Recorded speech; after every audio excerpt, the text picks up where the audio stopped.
Kiss Horseshoe Wagon! Wow! Podcast Rock City. What's up, everybody? Joe here from Podcast Rock City. And with me this week is Mr. Jody Havnot. Greetings, world. Mr. Sonny Hollywood Pony. So I got to start by apologizing. That movie was called Cadence. I knew it. Franklin Bean. Ha.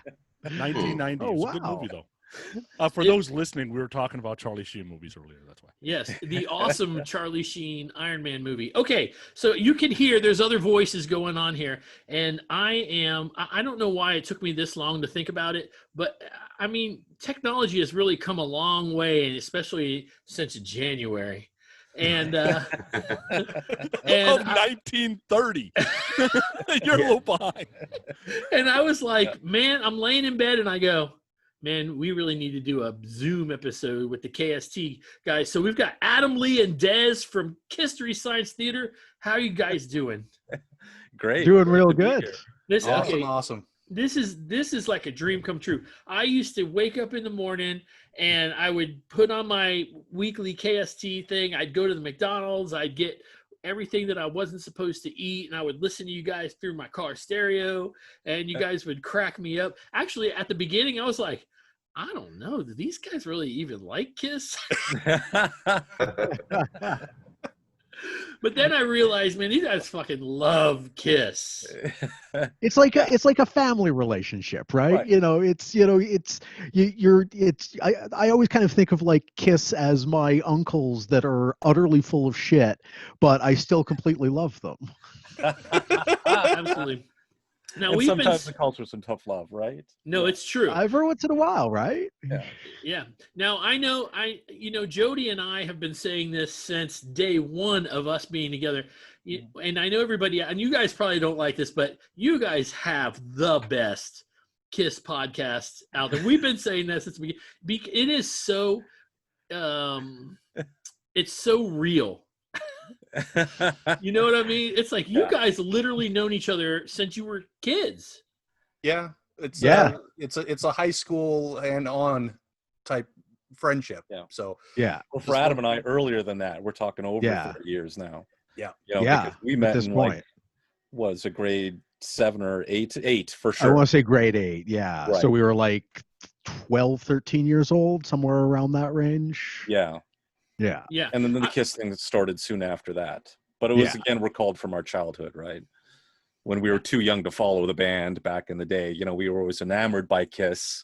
It certainly affected us. We always carried it with us, but we weren't old enough to actively follow it, and then it just kind of started off in like the late 80s and then built on from there, That's amazing. And did insane things in the name of the band and for the band and all that kind of shit. So Hell yeah. the The videos are awesome. Yeah. Those things that you can only do like at that age with that kind of energy, like, just a couple of years later, we'd be like, I don't know, we're too cool for that shit. And a couple of years younger, we wouldn't have had like the wherewithal and the resources to make it happen. But we were just right at that right age, and we were like just crazy enough and just weird enough and just socially awkward enough that this was like a perfect thing for us to do. Yeah. It's You got really a bunch of young Kiss fans with like a video camera and a can of stove paint and some water-based shit makeup, Ugh. something's going to happen, Yeah, but it's very much like when I think about your show, I always I love that TV show, The Goldbergs. I don't know if you guys have watched it, but Adam Goldberg did what you guys did, and it turned into a big thing for him. And you guys literally had a video camera at the time when pretty much nobody had video cameras.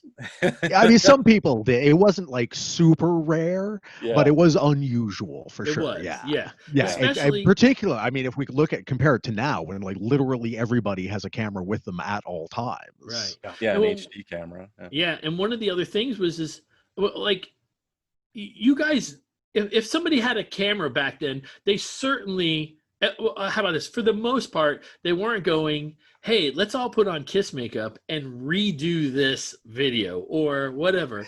You guys really. that was a little more, that was a little more us than most. Yeah. Right. So and why stop with the makeup? Just keep on going after that. Go ahead and do Who Wants to Be Lonely and hose yourselves down with a fucking garden hose, and I don't even remember like having a conversation about it. It was just like the logical thing for us to do. We did you were one, doing so now we everything did in the order, next, right? Yeah, you were doing everything in order. It's like you started in one era, and it's like, well, we finished off Creatures, we gotta do Lick It Up. It just naturally falls into place that way. It's awesome. So I can tell you, I mean, I know you guys know this because you guys had told me before you listened to the show, but like when Andrew Kiss was on the show, he was doing imitations of you guys weekly.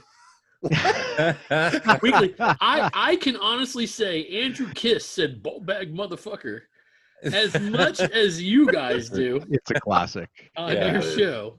It was like this running thing, and it was right the dick. But yeah, it was. And the other thing was this: KST became like a dictionary or a encyclopedia. It was like, so blah blah blah blah blah blah blah. Oh well, KST says that this is the date that it came out, and this is it's like, but when they now, so Adam says that he had this date, but Lee he had a different date, and they kind of argued about it on the show. I don't know, man. It's and that just goes to show you guys have been doing this. I mean, you guys took a little hiatus, and now you're back. Mm-hmm. Well, it was interesting. Des gave an analogy earlier today in regards to how our show sort of went. We're sort of like Star Trek in the sense that we were on for a certain time, became a cult show, and then went into syndication and sort of built up a new following. And then now we're doing movies. Hence why we sort of periodically do a super special every once in a while. There you That's go. awesome. We kind of were in syndication because there were like bootleg CDs of Kisstory Science Theater episodes floating around the internet for sale at one point. So amazing to me. What? This is the first I'm hearing of this, Adam. What? Really? Yeah. I had a whole fucking set of them. You just like started burning us on fucking CDs and selling them. Oh my God! Seriously, you could just find it on the internet for fuck's sake. You can just Is that not the greatest thing? I mean, think about that. I honestly, I was honored. I was straight up honored. Yeah. I think it's wonderful, personally. Okay, so now everybody's like sitting at home going, God, how long is this going to go on for? Okay, so, but I finally got Jericho on my show, and I know you guys are friends with him, and I fanboyed out on him, and I really shouldn't have, but it was probably my only chance. So now I'm fanboying out on KST. I will tell you guys that this is the first and only show where you'll see Joe drinking beer because KST, well, they have beers while they drink, and so it's I've already got a buzz because I don't drink at all. See, there you go. 3.5 months. Oh, wow. Like I said. Yes, actually. Kevin Williams, I've had a couple of drinks with him, our buddy, and he'll tell you that I don't handle it well. Jody will tell you some things I've done with him, just not on air. And I was there once. I didn't handle that well. Oh, yeah, you were there in Vegas for that one. I didn't handle that well either. Well, like drinking with Jericho is interesting too, man. Like we almost got kicked out of that hotel that first night. Oh God. Because people the security manager came banging on the door more than kept one on time. coming up again and again and again, and like Jericho's like just sitting there like with this Grey Goose, and he's like, just go tell this guy to fuck off already, And it's like, he keeps on like every time he comes up, he sends a different one of us. Like he sent Lee, he sent Adam, then he sent me. By the time he was sending me, I'm like, the room's in your name, and you're like this world champion. Like, why don't you like cut a promo on the guy or something? Like, why? You do it. No, I don't want to do the heavy lifting here. But That's it was awesome, though. I could not believe that he could polish off a bottle of Grey Goose like that in one sitting. Well, he didn't quite polish it off. It was some left over. Yeah, a little bit. No, he can. I mean, we are a drinking podcast, but no, he can. That man can drink. Yeah. All right, so let's go ahead because people are going to want to hear you guys' opinions on things. So let's get to the news. Podcast Rock City News. Have you read the news?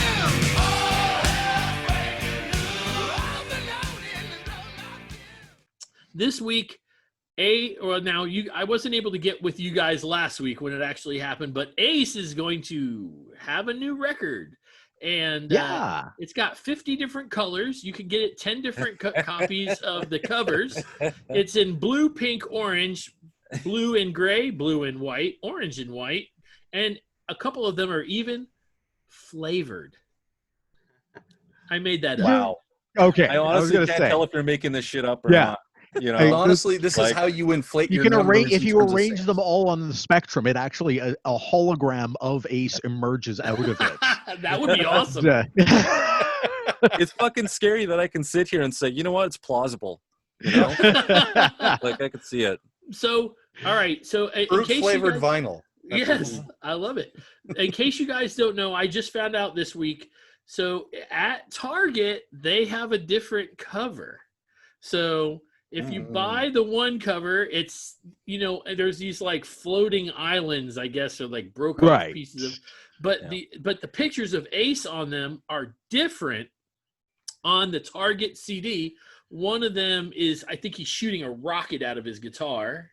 Mm. And behind him on the, see, I already had too much to drink.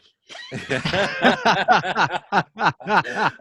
it on Madison Square Garden is a different album other than the last one he did. So I mean, and people are already online going, man, I've already bought 5 copies of this and they're all different. I'm like, really? Welcome to the freaking world, man. It's how it goes. We just did a toy episode of the Bruise Brothers with our spin-off shows, and there's freaking Target exclusives is the name of the game, and we don't even have Target in Canada anymore, and so it's the same old shit everywhere. It's That was gonna be my next question. Like, what does that translate into for us up here? Like, are we great question? Exclusive, or is it going to be like? Is it going to be an Amazon exclusive or something? Canadian Tire exclusive.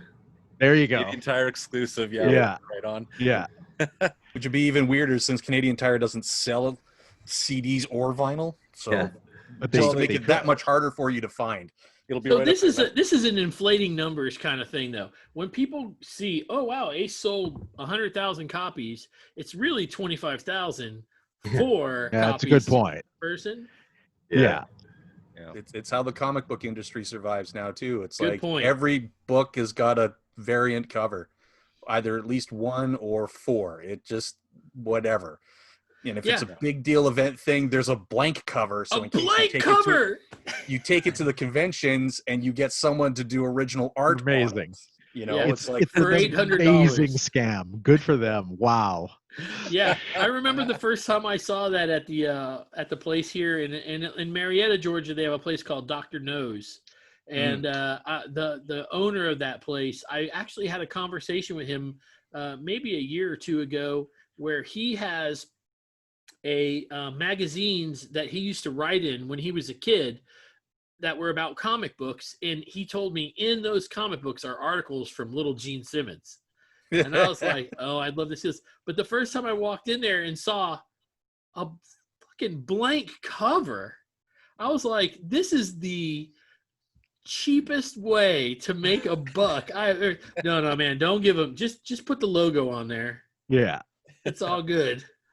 Yeah, they have figured out that whether it's comics or horror or Kiss, or that probably 1 out of every 4 to 5 fans are completists, right? So they'll chase this stuff down forever. I kid with Joe all the time. I got the Japanese version of Asylum. I'm like, is there new songs on it? Like, why do you need it? Like, I don't understand. I do have 5 different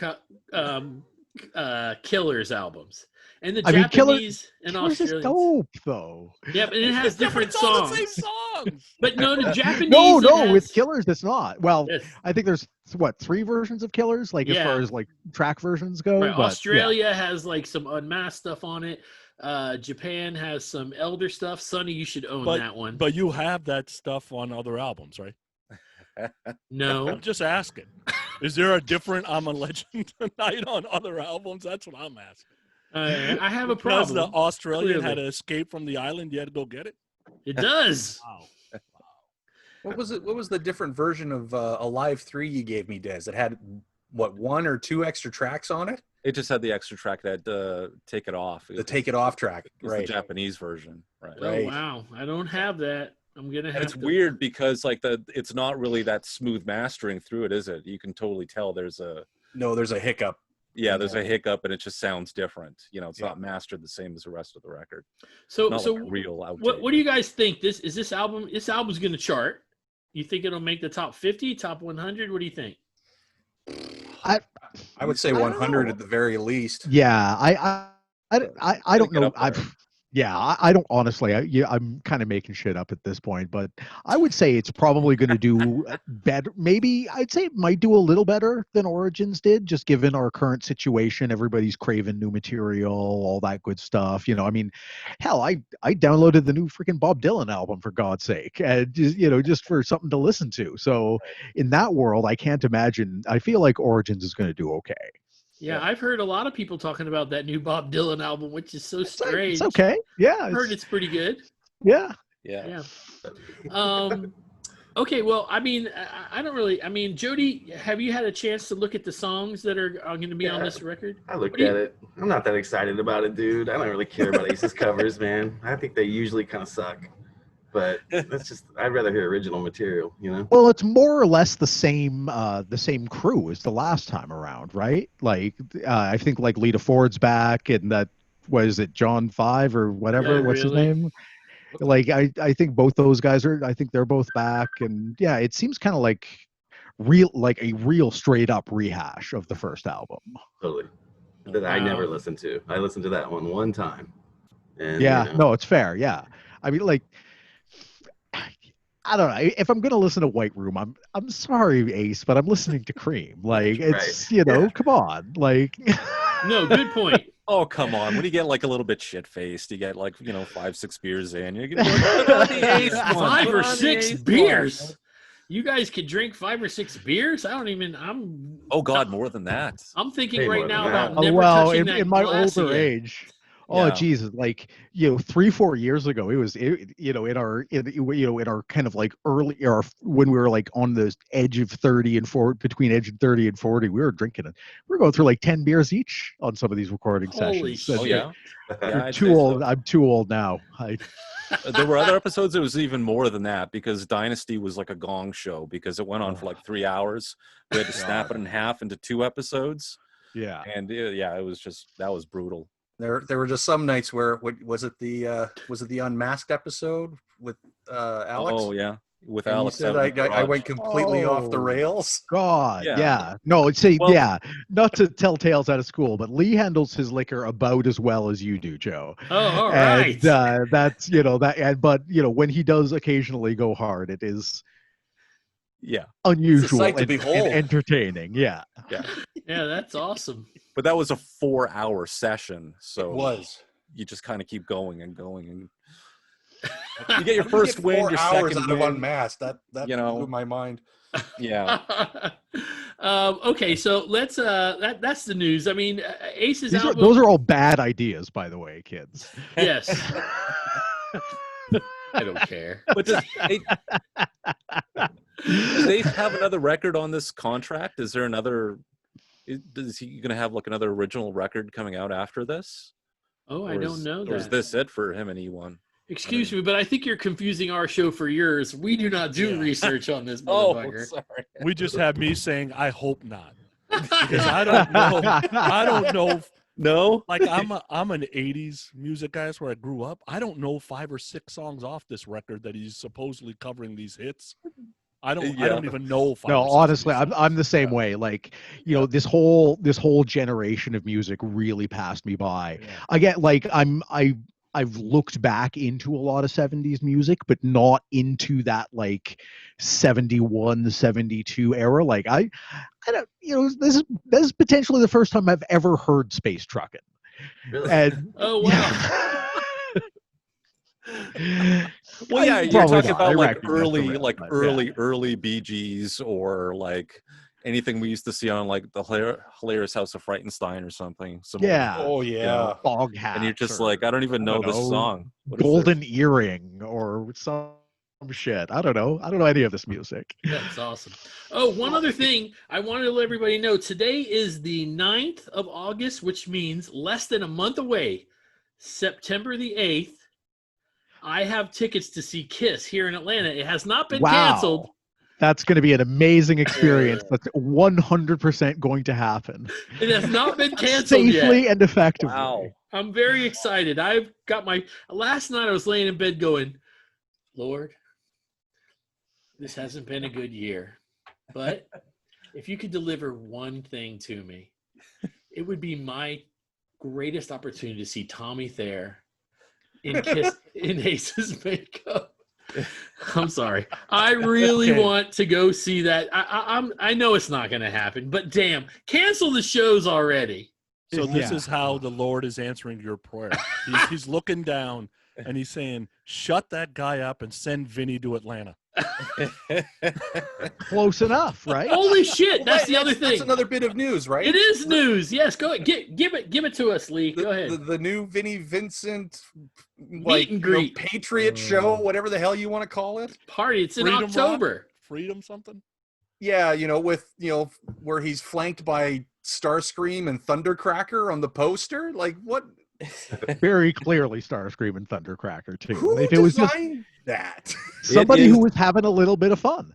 It is the Vinnie Vincent Let Freedom Rock Bash, October 17th and 18th, 2020, SIR Soundstage, Nashville, Tennessee. Hey, Jody, you want to go? So, You're paying. How much is it? Does it say? I don't know. $500. I already got my ticket. $1,700. what is 500? I don't know. You- Is it actually? Yeah. Wait, time out. God. Oh, Sonny, such a you're dirty going? fuck. No, Wait, it's wait, wait. $500. I'm Oh. not going. It's $500. Oh God, Vinny is so on the grift all the time. I love it. I absolutely love it. Even Just in the middle of a fucking pandemic, fucking Right? mask up, come on Fuck down, give me your money. Fuck it. Yeah, just like 3 Social months. distancing. Maybe Got a 3 picture days 6 feet ago. away from Vinnie Vincent. I was thinking to myself, we haven't heard from him. I guess he got his money and he's done. And Yeah. You know what I heard, dude? Instead of masks, Vinny's gonna pass out some of his pink thongs for people to stick on their fucking There you go. That's hot. Yeah. Here, put this But on. they'll have the woven inserts in this case. Yeah. autographed. Okay. I love you. Yeah. Now, don't forget, this is very important. Vinnie Vincent, according to my countdown, what did I give him till, Sonny? December to get that box set out? Yeah, dude, that ain't happening. And- There's a COVID delay on it. Oh, Yeah. that's his. Because January will be 3 years ago that he said Yeah. it was coming, right? Yeah, it's not. Wow. And he was talking about vinyl as well, right? Yeah. Yeah. And that would have to be like 30 discs or 60 discs or some bullshit like that of him just like wanking off. I'm going to tell you right now. Forget about that. You also have to have the receipt that they gave you on the Bedrock punch-in piece of paper. You have to have that available to prove you bought it in 1838. Yeah, right. Yeah. Well, I'll tell you this. I remember sitting in that room. I know I say I remember, but it was only 3 years ago. But I paid for the extra to get in there and see him first and to see he's talking about it. And I remember, there's probably a good 100, 150 people in there.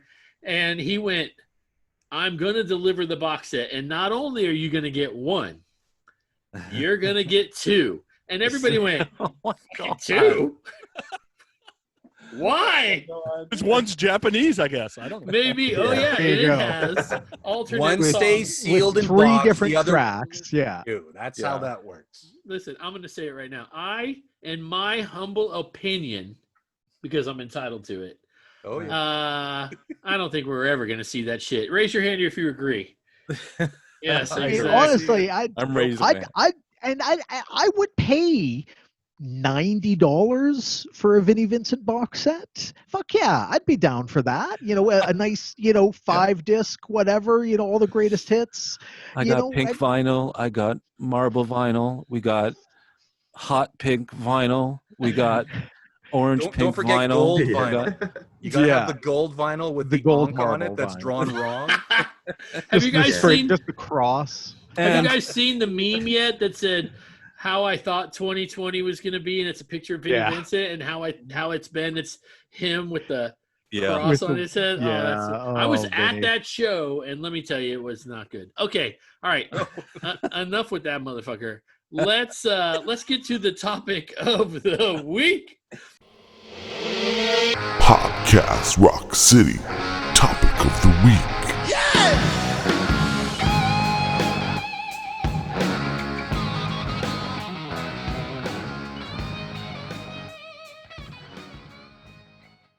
All right, so there's a ton of topics. I have known Oh, that what the fuck? KST, huh? That's the first time he's ever written anything down on this show. That's not actually. true. and I you have spooked a- him. Like, It's I have- usually me that's writing stuff down. That's the first time he's ever. I written have a anything whole down. notebook of shit, but it's like one episode every 15 that I write. Oh, you know, it'd be really good if I was prepared. But then I listen to KST and I go, if I can't do it that well, why even fucking do it?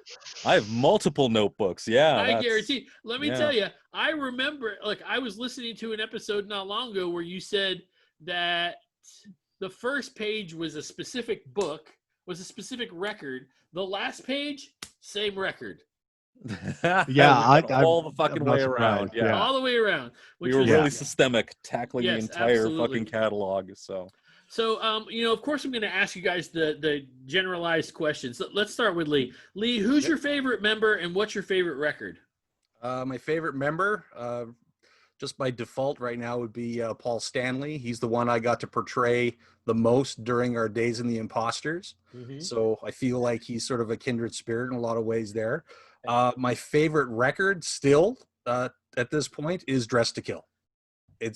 It's a record that I feel they are the most hungry, because even though it's very early on in the career, it almost felt like it was going to be the make it or break it record. So they sort of, there's a rawness and high energy to it that I don't think really comes out in any of their other stuff. So and I love the production value on that record. It doesn't feel muddy like, you know, like Hotter Than Hell was. You know, it's a lot cleaner, and it pops at me. It's got a really great rhythm to it, and plus you've got the original anthem in there that became the staple for every show after that. So yeah, that's where I sit. Okay, so Lee's opinion does not matter simply because of Anything for My Baby. Adam. I didn't say everything's a gem on it. I I'm just say it. kidding. Yeah. I'm kidding. It does a flawless Kiss record exist? No, that's- But I'm an Ace guy. You know, long term. You know, back and forth. I've always been an Ace guy. Favorite records. I mean, it's kind of a cheat, but honestly, it's Alive too. I feel like that was the first record I ever really heard of Kiss, and but you know, them slamming into I Stole Your Love is Kiss to me, 100%. Awesome. Totally. Des? favorite member, Gene, you know, again, who I portrayed in the Imposters, go figure. But I think he's just, you know, I think he's probably the most approachable out of all the original members, you know. I think that and you know, my favorite record would be Alive 2 as well. You know, that was the first Kiss record I ever bought. So it's but for studio records, I got to go with Creatures. It's always been my favorite. I have really fond memories of, you know, seeing I Love It Loud, you know, on Much Music back in the day, you know, and it kind of reintroduced me to Kiss at that age. So, yeah. No, all those are good choices. And of course, Lee knows I'm picking on him, but That's That's my honest. staple I on the mean, you show, can't too, pick right? on Lee more than we do. So it's true. It's true.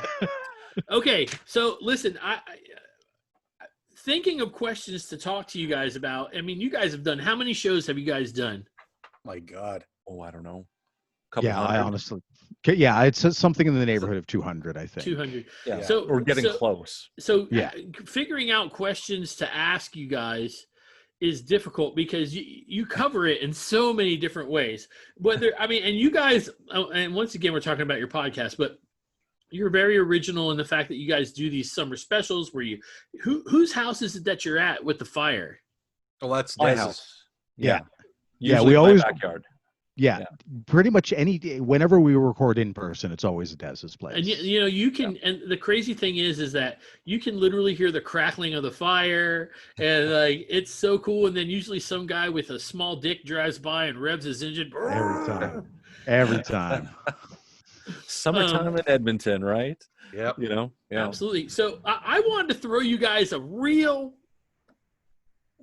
big curveball question. Uh-oh. And I Sonny will call me later and tell me I can't believe you asked that stupid question.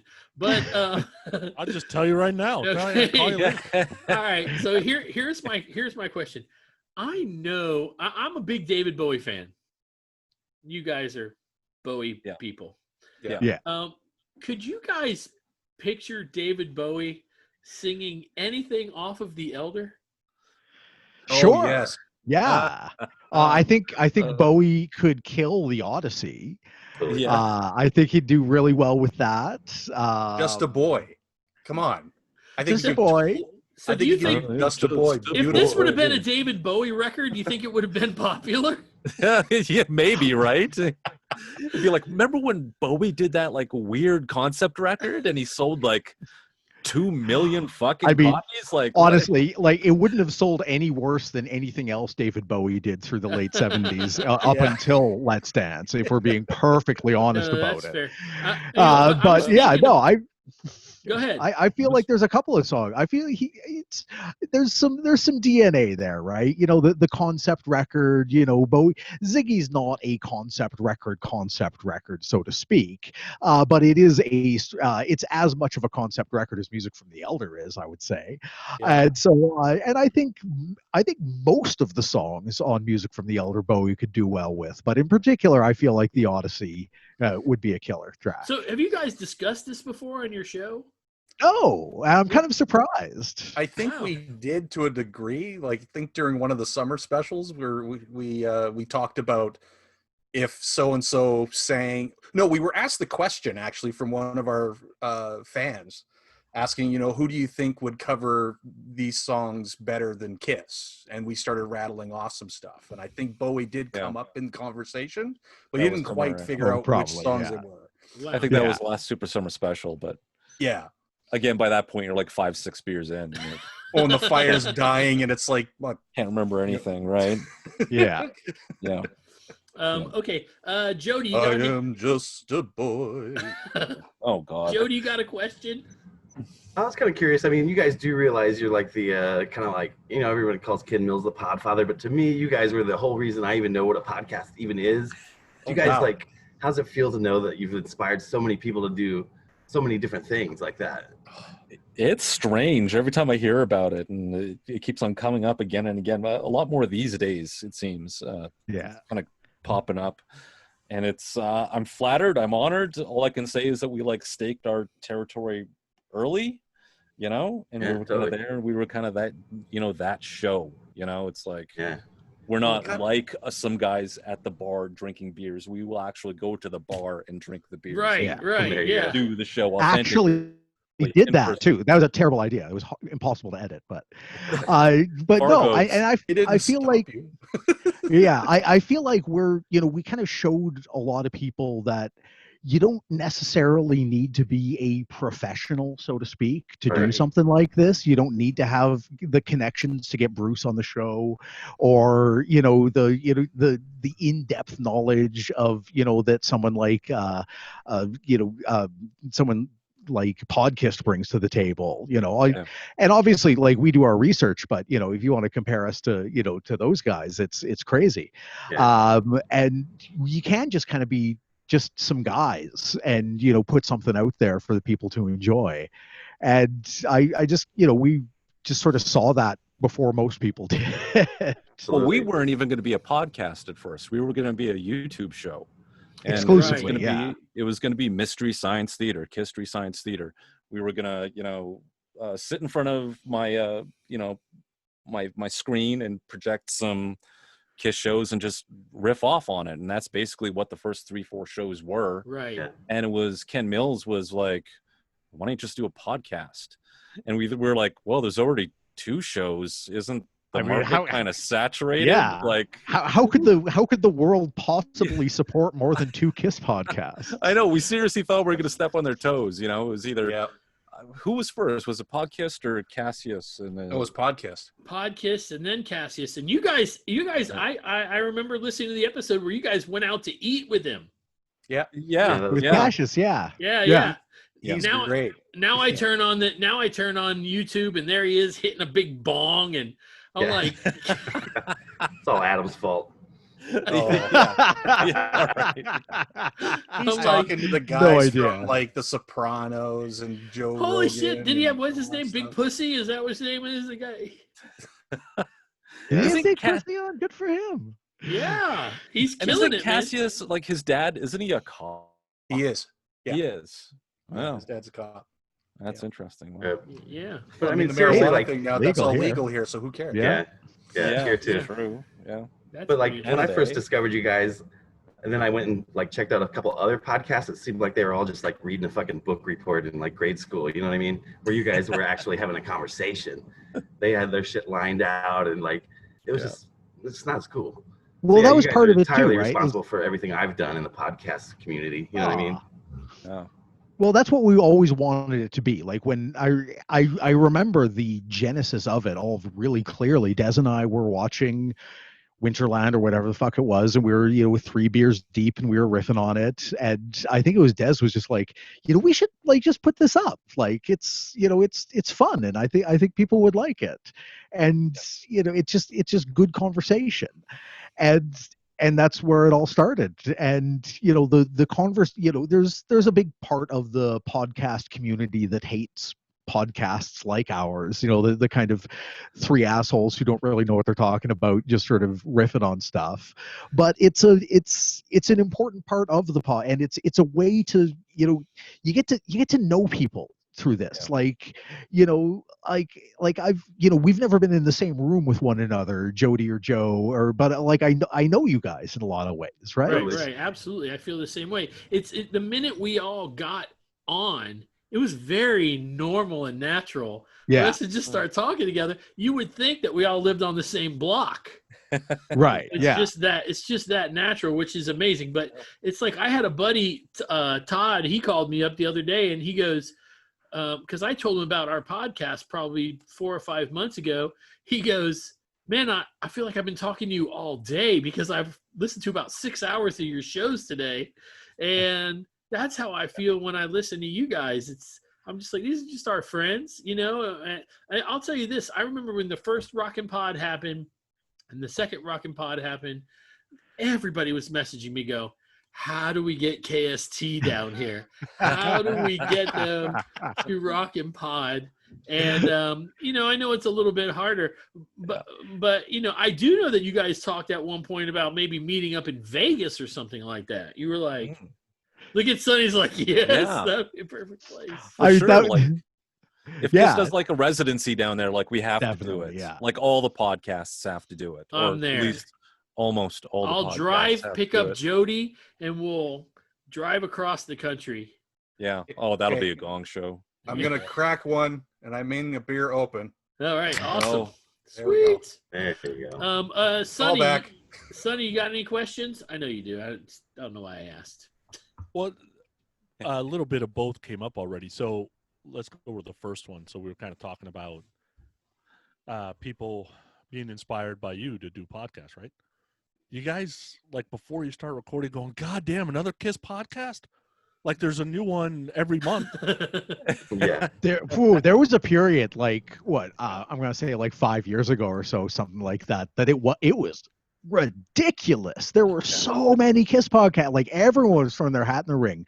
But I honestly never did feel like that.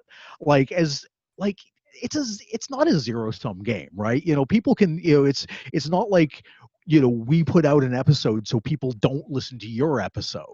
That's Right. not how that's not how podcasting works. It's just more conversation out there, and goddamn, Kiss fans are nuts. And this is a thing that we discovered is like Kiss fans, and Kiss knows this, and this is the reason Kiss behaves the way they do. We'll just fucking eat this shit up like constantly, as much as we can get. Another version of Killers? I'll buy it, absolutely. And like another version of the same live, essentially the same live show I've seen 4 times now. My fucking ticket is there. I'm down.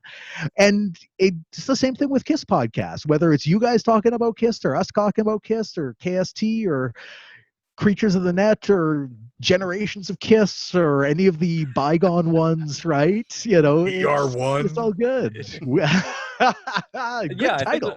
I think you're right, though. I think we peaked a couple of years ago in terms of like the sheer number of them. I've seen a lot of them kind of like just they fizzle off or whatever. After like 3 episodes, and you never hear from them again. Well, you got to have like tenacity, and you have to be into it, Yeah. That's why we stopped at one point. We kind of felt like that's setting in. We didn't want that to happen. Like every episode of KST had to be just a natural party. Nothing is forced. This is just us, and this is how we feel that day. But it's got to be up, right? And I always think about volleyball. Like it's really fun to play the game, but the goal is to keep the ball in the air, and sooner or later, hands and wrists are going to get sore, right?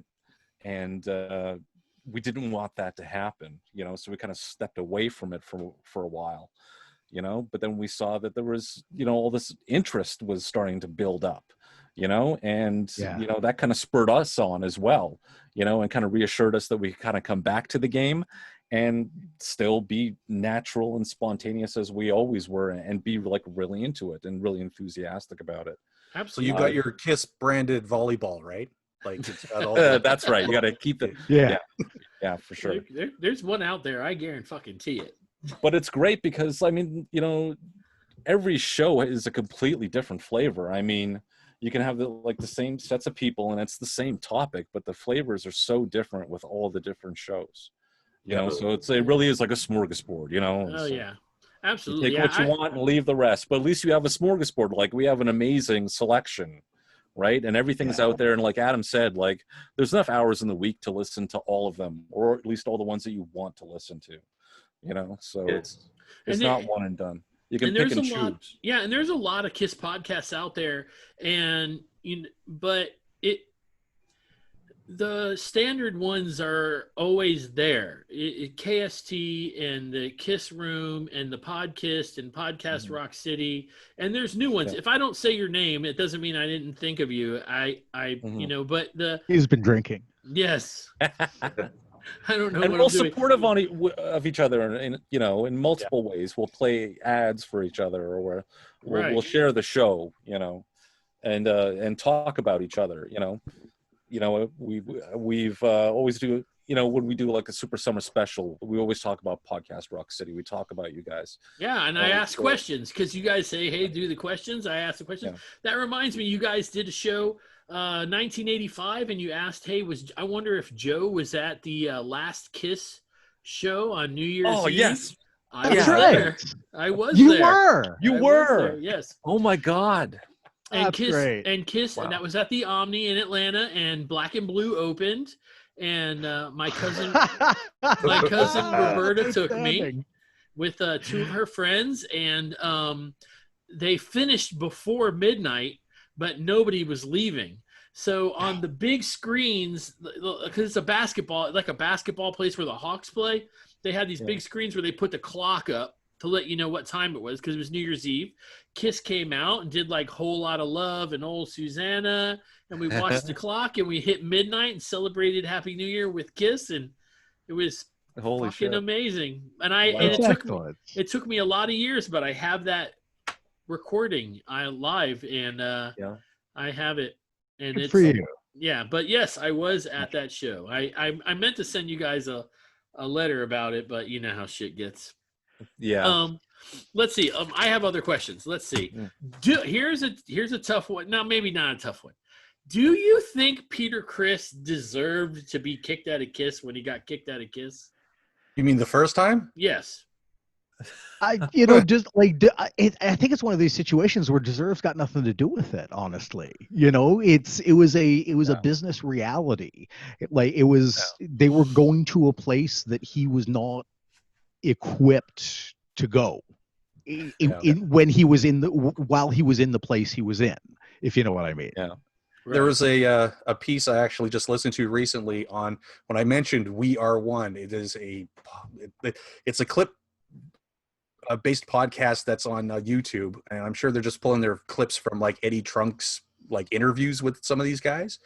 And there's one that came up about Peter Criss back when he was promoting his book, talking about this very thing that you I've asked been about. seeing these recently. There's Ace ones and Peter ones. Yeah. Yeah. Another one came up for Bruce Kulick as well, talking about the reunion and whether or not if he knew what was happening, you know, the underlying thing, stuff that we just talked about in our 1996 episode.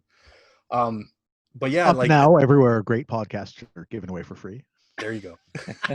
But Peter himself was talking about how at the time he couldn't see the forest for the trees. Like he just was so messed up, you know, personally and everything else. And people were just feeding him all of the stuff that was so self-destructive. Like he couldn't get help anywhere else. So the fact that he ended up getting booted out of Kiss, it was you remember like Boogie Nights? Yeah. Yes. You know, you remember when Dirk like really went off the rails?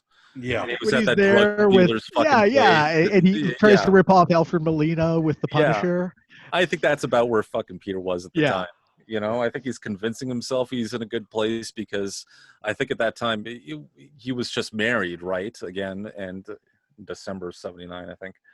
And you know, she was she must have been enabling it because the way I hear the story, the way, you know, he walked into the studio there at SIR, he might as well have been walking fucking sideways, right? And he comes out, you know, and he sets up his little, you know, music stand. His little music stand and his sheet music, which Gene is like, he can't even read that. I don't even know what the hell, you know.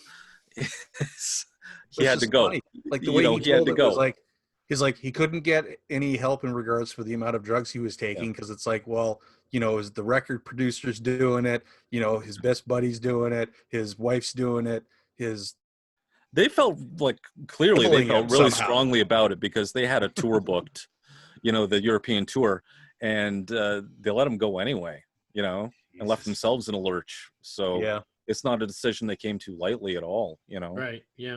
Yeah. Sonny? I work in the business world. I know you guys do too. Business is business. I mean, I've worked with some of my closest friends at times, and I've had to make tough decisions to either let them go or tell them, dude, can you just quit tomorrow because you're about to get fired? You know, whatever. It's a rough situation. You know, I've been there too. You know, like motherfucker, I vouched for you. I got you this job, and you pull this bullshit. And like, I think if they don't do it, it'd be even worse. Like we're looking at playing the armchair quarterback, going, 80 and 81 wasn't that great anyway, right? 82 wasn't that great anyway. What's the difference? But that's armchair quarterback. Maybe it would have been worse. Maybe it's the end of it. Maybe Peter dies on stage. That does Kiss good. Like, that doesn't help either. I don't like that vision. No, that would have turned into a Spinal Tap moment where it's like, you know, you'd see Peter Criss drumming and then arms go up, he goes backwards, and you never see him again. You know? Hey, Jody, what do you think? Did Peter Criss deserve to be fired, or you think that he just... well, I think Peter Criss totally sucked after, like, probably 76 until he got fired. You know what I mean? Like, his playing suffered, dude. He couldn't do what he used to do, so I would have fired him, too, if I was them. I mean, you got this guy that was fucking totally badass, and then all of a sudden he's just sloppy and can't keep time, and I don't know. I love Peter Criss, but I mean, it was as soon as he could afford a cocaine, you know, that was it. Yeah, exactly. Game over. All I keep thinking of is Adam's impression of Bob Ezrin. Keep time, motherfucker. Keep time, motherfucker. Well, that was all. Like Bob was the fucking start of that, though. Like the recording of Destroyer, Ace speaks to this. You know, seeing Bob doing. There was a little mirrored section of the freaking recording panel for lines, and so Ace is like, well, if this genius is doing it, then it must be something worth doing, and it was all off to the races from there. Yeah. Son, you got a question? Yeah, the other thing I was going to ask you guys is this whole, Kiss residency thing in Vegas. A lot of rumors around it. I hope it happens. But I was thinking the other day, it would be an interesting, I guess, look into could 2.0 work in Vegas, right? If Kiss Mm. residency can't pull people, then how's 2.0 going to pull people? Or is this, after this COVID thing, is the 2.0 thing just dead? Might I be don't know. dead. That's a tough question. I mean, like Yeah. like even just taking into consideration, like you mentioned, like the COVID-19 thing, just do concerts even come back in any capacity, right? I mean, like if Yeah. you're going to a show, what's the maximum capacity you could have in your venue? If you Yeah. were able to hold, just even if it's a small venue of like, you could hold 100 people, well, you got to cut that in half if you want to be able to space everyone out. Is it even monetarily viable or anything like that? So even a 2.0, it's like, how would you do that? Unless everything moves to like a streaming platform, in which case you do the 2.0, and the only way you sell tickets for it is via a live stream of, hey, you're gonna be able to watch a full production show, but you don't get the same, as my dad likes to put it, it's like it's not the same experience, right? You're not actually. Why don't I just watch my fucking bootlegs? Yeah, right, exactly. It's like, but At that point, pre-COVID, really, yeah. Pre-COVID, I would have said they should have opened up their own hotel in Vegas, the Kiss Hotel, Right and then above the Monster Golf, right? And and you just got like the best tribute band to do their permanent residency there, and you get to set up like the whole stage. You get like a real, vintage kind of stage production because it doesn't have to go anywhere, and then you could have like themed floors. That's true, right? Destroyer, You don't have to. Yeah, the when you don't Elder have to floor, Oh, like that kind of shit. you're killing me. This would So, be. There's. I don't know. Is anyone paying money for that other than us though? Like, is there enough Kiss fans in the world to It's support a thing Vegas. like that? It's Vegas. There's enough One Prince place. fans doing it. That Prince show that's been going even before Prince died has moved to like 4 or 5 different hotels, and man, he sells enough seats every night. Now, Fair. selling them the last 4 or 5 months. Let's be real about that. Yeah. But Prince has got him. Kiss has got him. Yeah, but That's true. Now, correct me if I'm wrong, Sonny. If you could look this up real quick, Kiss is opening a casino in Louisiana. I don't think that's happening anymore. I don't know. Well, here's the thing. That's the first I've ever heard of that. That's interesting. There were plans and pictures and a website. They did like a flyby, computerized flyby of what the place would look like, and now it's in Louisiana. Wow. Not Vegas, but one of our listeners, Heath, he was talking about going to the opening, and then COVID hit, or it was the groundbreaking. Sorry, the groundbreaking. So, because I think they were looking at Biloxi, right? Was it Biloxi, Mississippi? Yeah. You probably said it right. I didn't say it. I probably said it wrong too. But seriously, this is the most beer I've had in a year, and I'm so Don't try to afraid. keep up with us, right?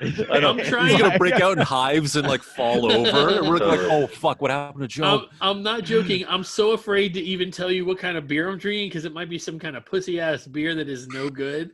And it's like, but okay, today's show is not sponsored by Natural Ice. Natty Ice, baby. Natty All right, Ice, that's huh? good. Dude, I don't know. Yeah. good? No. Well, ice beer is usually stronger, isn't it? I mean, we get ice beer up here. It's like 6.5, some shit like that. And if you guys know me, I really enjoy the big The one. big one. I actually had something recently. We had there's a farmer's market near where I live, and there's a guy there selling craft beer. It's honey mead, so it's like 10% beer. Like, oh my ale. god! Oh my god! That's my dad too turned much. me on that one. That was- meat is lovely. Oh yes. Let me It went tell you, down so tonight nice. I will sleep the best I've slept in months tonight. There you go. But I've been saying since we discussed this, I will drink beer with KST. Yeah. Fucking A, yes. Okay, did you see anything, Sonny, or nothing on there now? No, nothing. I didn't really see anything. Nothing. Joe, do you have any questions? Let's see. I could probably rattle something off. What do you guys think would be, like, say you had to take two Kiss records, one from the non-makeup days and somehow supplant it into a makeup record, and then the opposite. Like, what makeup record would be a great non-makeup record and vice versa? Oh, that's a good question. Thank you. Yeah. See, I always You thought think that he thought about it?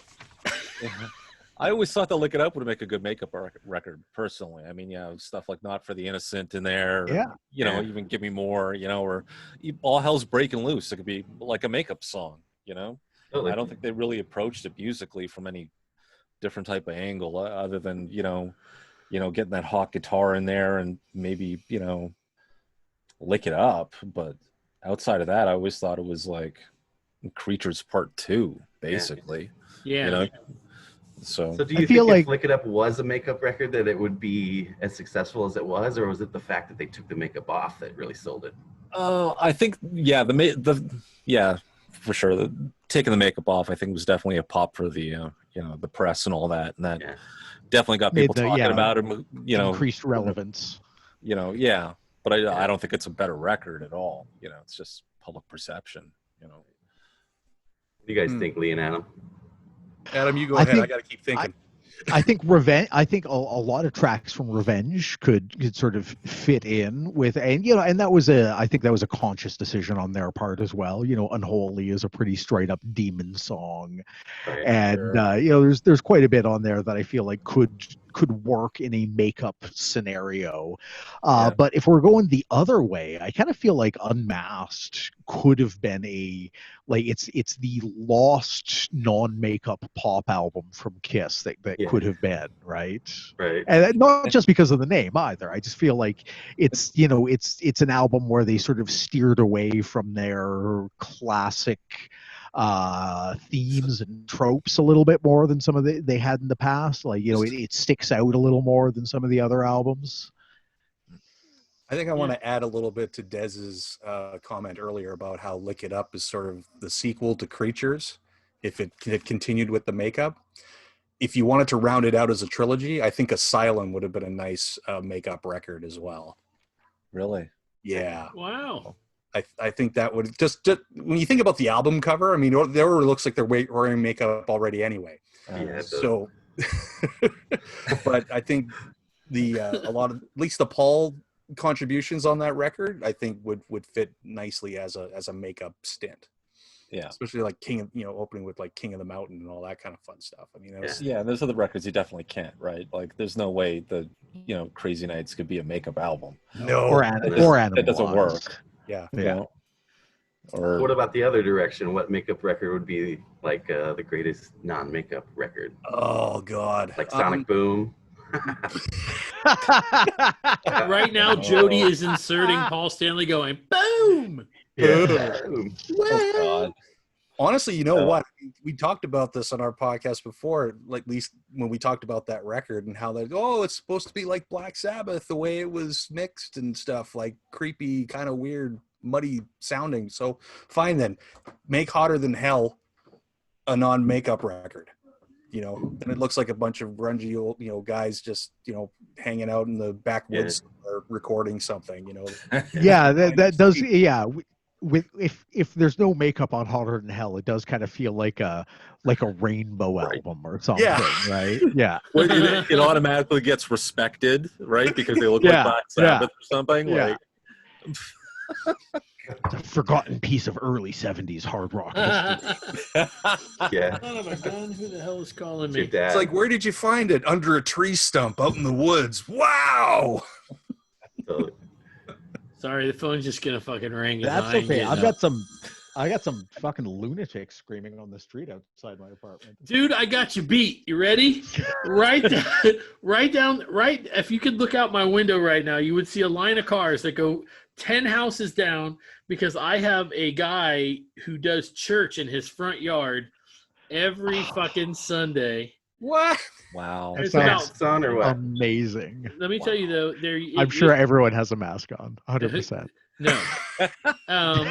So I will tell you this: the first day I drove up, there was a sign. It said, everybody welcome, blah blah blah, and he has a PA for 8 people that I could literally hear in my house. Now, let's say 2 months later, because this is how long it's been going on. There's 30 people. I'm going to go over there after work, and I'm going to go, I call this work, but I'm all for you having church. It's hard work. Right now, you go right ahead and you have church. But do it like fucking everybody else. Go get a building, and you know. But they've probably told us just we doing it for can't a be tax indoors. It's not Yeah. safe indoors. No, that's a good point. Yeah. Sonny, you got a question? Yo, you are a mess. I'm sorry, I've been drinking. All right, so I got a few friends, Look, and I think I've been feeling the same way about this, but man, Paul and this Soul Station stuff and the cooking and the painting. How come he stopped talking about Kiss? Have we noticed that he's like not talking about Kiss? I know, it's like he's It's a retired good already, point, right? honestly.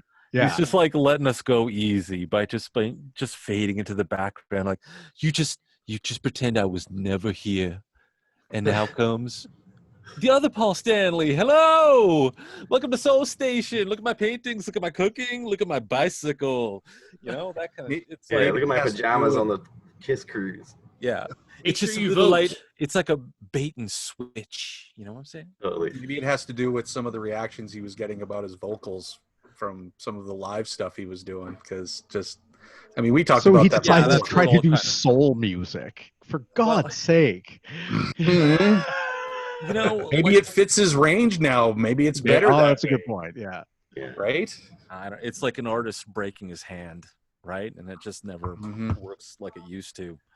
So you Yeah. gotta diversify, you know, and do other things. And I'm sure it's really affected him mentally and emotionally. It's you know, Oh, he's yeah. the one that's hurting the most, probably, you know. Oh, no shit, right? And now I mean, he's it's just just- doing whatever he yeah. can, you know. And this whole COVID thing poured on top. It's just like retirement staring him in the face, right? And he's like, "Oh, Well, hell, I mean, I just read, I think today that that's in an article that Gene apparently has crossed the border. Now he's up in his home in Canada someplace because, you know, Yeah. dual citizenship and all that. And people are trying to figure out how he did it. He's a Probably dual citizen? Across legally. the border? is he Yeah, really but across the border?" apparently Oh, it's supposed to be very hard to cross the border. Yeah. well, he's married to Shannon. Yeah. Canadian Oh, citizen, yeah, right? yeah, there you go. He's in. That's it. So yeah, Wow. so he's hiding up in Jasper, is he? Well, no, I don't think Somewhere it's in BC. Jasper. No, up in BC someplace because I think they got a BC. spot up there. And Oh, I yeah. guess the rumor being that I guess maybe Shannon's mom's not doing so well. So maybe that's why they're up there. Oh man, I hope Oh. that's not it. So That But- sucks. that's Yeah. that's what I read today. Yeah. Wow. Yeah, that's sad. Yeah. You guys Yeah, it's excited too about that bad Soul 'cause- Station record or no? No. No. I'll buy it. This is I'm like this shit's interested. right up my alley. Honestly, you know, I listen to R&B soul all the time. I love that shit. So Yeah, I'll but from check a it out. 70-year-old white guy, I don't know. Yeah, we'll see. I don't know. The live stuff I've heard has been it's been fine. You know, like it seems like he's like Lee was saying, it seemed like maybe this suits his range, his adjusted range a little bit more. But it's I'm not buying a Soul Station T-shirt. I don't think, but but who knows? Maybe he'll surprise me. It's I'm possible. interested. I don't think I'm probably not going to dig it, but I'll definitely check it out. You know, and it'll definitely be worth doing an episode about. I think. You know, I think we're all going to hit that. So Oh yeah. Honestly, I think that'll Got be a it. much more Got it. interesting episode than Live to Win. Really. Yeah. But how did you feel about Live to Win? Did you like that record? It was okay. Yeah, that's just it, right? It's like that's all I have to say about it. It was like, yeah, no, it was pretty good. I just love the fact that the title track got used in the South Park episode. Yeah, playing That was- video games. Highly Like, what the confusing. It's like now, there's your is that like pain. really a nod or a fucking slap in the face? Yeah. Really, just the way that they're using it. You know. Yeah. Well, with those You might guys, as well you never use, like, know. We Yeah. Are One from like Psycho Circus or something like that. Like, oh, they use that because they really love that track. It's like, no, they don't really love it. Come on. It's all satire. Yeah. Hey, in Blame the Canada. end, let's say 30 years from now, when people are sitting around because it won't be us, sitting around talking about Kiss, how do you think they're going to be remembered? I think it's primarily going to be like the peak. Like Destroyer is going to keep going, right? Like that's going to that image of the band on that album cover, that and Love Gun. That's what Kiss is going to be remembered for. Maybe not necessarily any of the stuff afterwards, you know. that's going to be the thing that's going to be stamped on the most, I think, after it's all said and done. You know, I can see that. Like, yeah, did you know that makeup band kept like they kept going for like 40 years? What? Really? They weren't just a 1970s thing? Yeah, you know, it's just, but almost like any classic rock band is like that. You find that one record that everyone latches onto and gets played to death on classic rock stations, and that's it. That's the one that everyone remembers. That's true. I mean, yeah, like Voodoo Lounge and Momentary Lapse of Reason aren't getting a ton of play on classic rock. No. Division Bell. There you go. Did you ever notice that? I don't. You know, I don't know, because I paid a lot of attention to Kiss, but when my friends are talking about Kiss, they're fucking with me. It's usually they all seem to know about like the shitty period of Kiss. That's what they'll basically call it, right? Yeah. But there's shitty periods of just about every band, right? I mean, wouldn't you say that? Yeah. 100%. Why do you think that Kiss, their shitty period, like how many fucking people do I have to meet that tell me, oh, what is this, Kiss's 20th farewell tour? No. It's like, what? It's their second farewell tour. But why do you think, which is still ridiculous. it is ridiculous, But I mean, but yeah, Ozzy's had but four. like, yeah, exactly, right? Yeah. I mean, the Who's first retirement tour was in the actual 1980s. 80s, yes. Yeah. Yeah, but Joe, it also depends on the age of the person you're talking to, right? So unless that person was 16 in the height of 76, 77, they would be 60 today. You're talking to guys that are in the 40s and 50s, and they only remember the supposed shitty part of Kiss because that's what they lived through. Yeah. Right. That's actually an excellent point. A lot of people our age remember, you know, Who Wants to Be Lonely coming on the radio station and changing the channel or whatever, right? And because they wanted to listen to, you know, Bruce Springsteen or whatever the fuck. No disrespect to the boss, but I was and I feel like, you know, and then they remember the reunion tour or the farewell tour of 2000, and now it's actually 20 years later and we're getting another farewell tour, and it's not the craziest assumption to assume that they've said that, you know, that the farewell tour has been going on for a number of years, because rock bands do that. Well, I think part That's of the way it it too is the goes. perception, because they never stopped touring, right? It's like even after the farewell tour, they kept touring. So it is sort of like one interminable tour. Like, you know, where does one tour end and the next one begin? Yeah. Well, I mean, we had confusion for a little bit when we were like, what was the last Kiss show we went to? Monster? Freedom to Rock tour? You know, it was like, which one came before the other? And it was like, because they Freedom to Rock or Rock the Nation? I think it was Freedom to Rock. Right? I mean, like they were like just a year apart or something, you know? It was just like, what happened? You know, it's like they're constantly touring. Well, I think to Joe's point, though, you know, when Kiss is big, they're big because there's the audience is full of fair weather fans, right? Yeah. These are the people around just to see the big show, the big production. And if the band changes, then they just kind of go away and they don't come back until the reunion tour. And then they get really big again, you know, but those lean years, you really got to be into the scene. You got to be into that type of music. You got to be fascinated by that. You really got to have to dig in your claws, you know, and those are the people who are still showing up at the conventions these days. You know, the diehard fans are who you meet, not really the fair weather ones who are at the reunion show or at the Love Gun show, that kind of shit, right? So we're talking about like the hardcores in the middle, you know, those are the people you keep on meeting again over and over and over again, you know, and you know, those lean years that really thinned out the herd. That's just the way it went. And if you were there, it's because you were a diehard and you were super into it and you really wanted to explore it, you know, and become really a part of the fan base and not just, you know, leave with your t-shirt and say that you saw it, you know, because everybody else was kind of seeing it, you know, so it's all about being inside the core, you know, and it's where we all exist. So yeah, for sure. You're going to meet more of those people, you know, or your long-termers, right? So who've been into it since like 75 before they even broke. And They've collected every fucking thing ever since. Their basement's full, you know. And they love telling you. Oh yeah, for sure. Oh, yeah. They love showing it off. You which don't is even have great, to ask. you know. No, yeah. You know. How long you been a fan? 75. I know. Since 75. That's the amazing thing about Kiss fans. You get to that level, like these collections are amazingly curated. It looks like a fucking museum. It's unbelievable. Yeah. And they ain't afraid to show it off, which is wonderful because Kiss fans love that stuff, you know? Oh, remember there was that year, what was it, 2013, 2014 at K-Days here, where there was that local guy, was it Dave, what's his last name? Dale Kemp. Yeah, Dale Kemp, sorry. Yeah. Shout out Dale Kemp. Yeah, And he showcased his Kiss collection at the expo center there for everybody to see. One of the biggest in North America. Oh my God, was it crazy? Oh yes, God. like pinball machines, the action. How big was that figures. mural, Lee? They got that picture of Gene Simmons on the Can-Am Love Gun tour in '77 at Northlands, and they blew it up and they put it on the wall in the expo center. Yeah, convention center.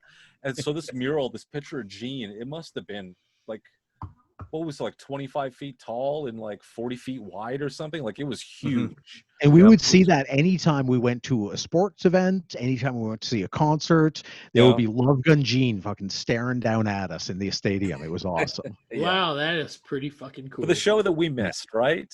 Yeah, because I was 2, so yeah. One where they cracked the foundation of the Coliseum, right? They did. The Coliseum was new. It was only what 2 or 3 years old at the time, or something. Yeah. And Kiss was like the first real rock act that played here, and they cracked the foundation of the building. So. Wow. Yeah, that would have been cool. And they didn't come back until the fucking Crazy Nights tour, and like this is early '88. I think they came back and they rocked out. So like less than over 10 years later. Yeah, That's crazy. I think about absolutely no plans for end of the road tour for Edmonton. No, they're not coming here. No bullshit. Nothing was ever booked. Yeah, that's bullshit. The history.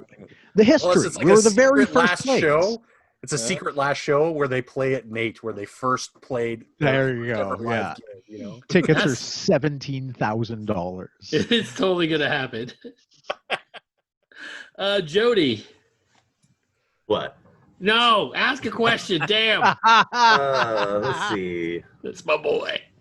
Let me see. I don't got any question right now. Let me think a minute. Okay. All right. So here's a good question. How important do you think it was that Peter Criss had a song called Beth?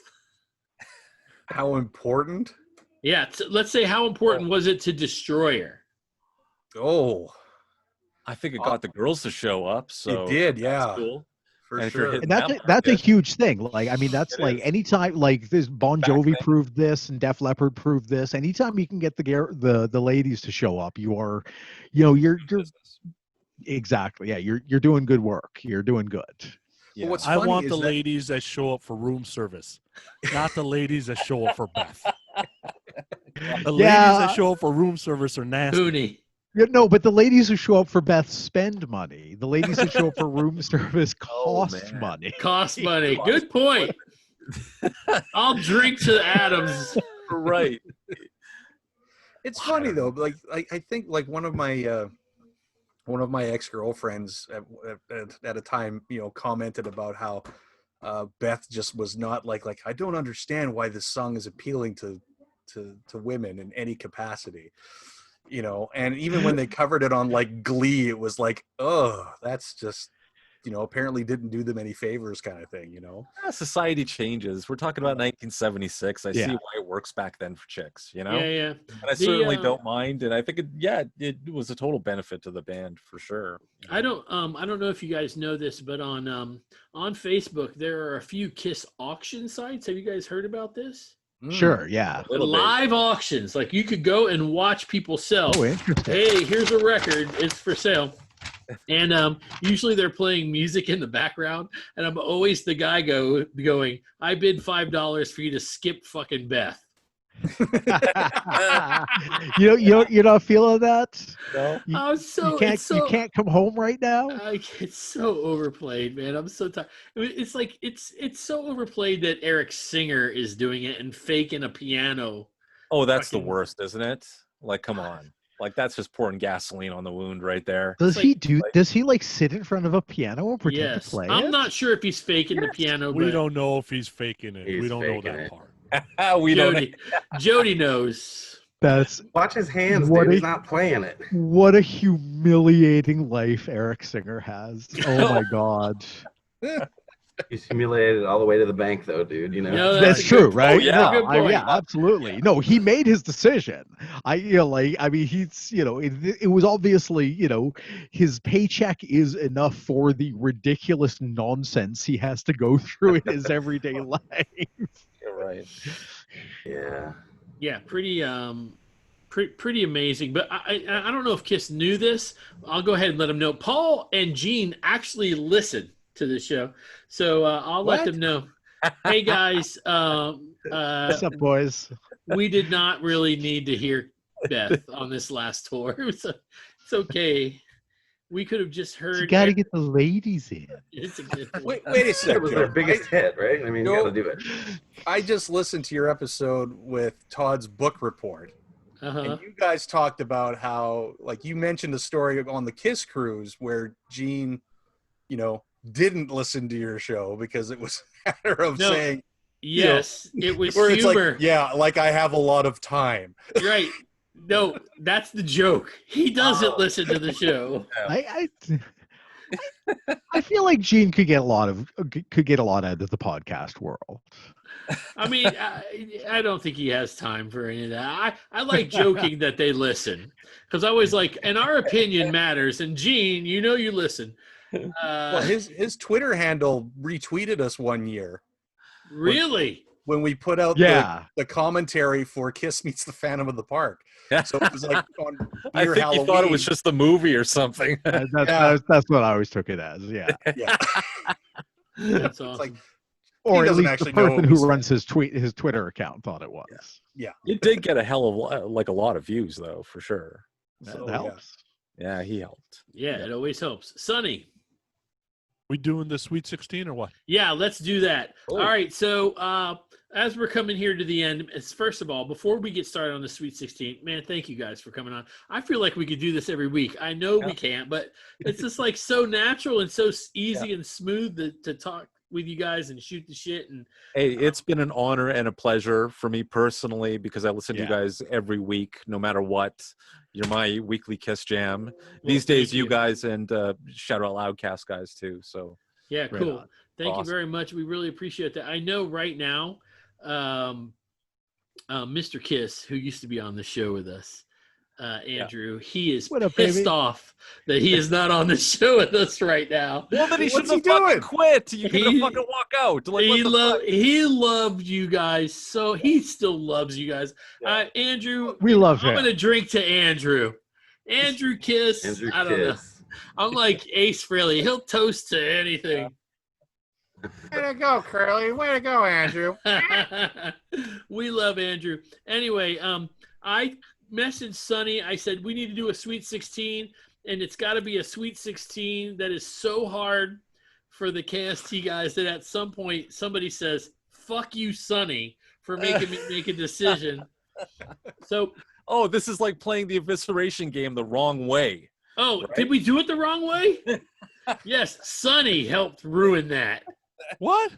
Did you guys end up looked at what you had? That was posted the on most Facebook? entertaining thing about the fucking That was show awesome. was just Yeah. watching like Sunny railroad the fucking thing. That's like, right. Sonny. Because I'm sick of Deuce winning everything. Because he's right, exactly, right? It did. we- It yeah. did. Yeah. We literally came on and said, "This is a straight up ripoff of some shit I heard on KST."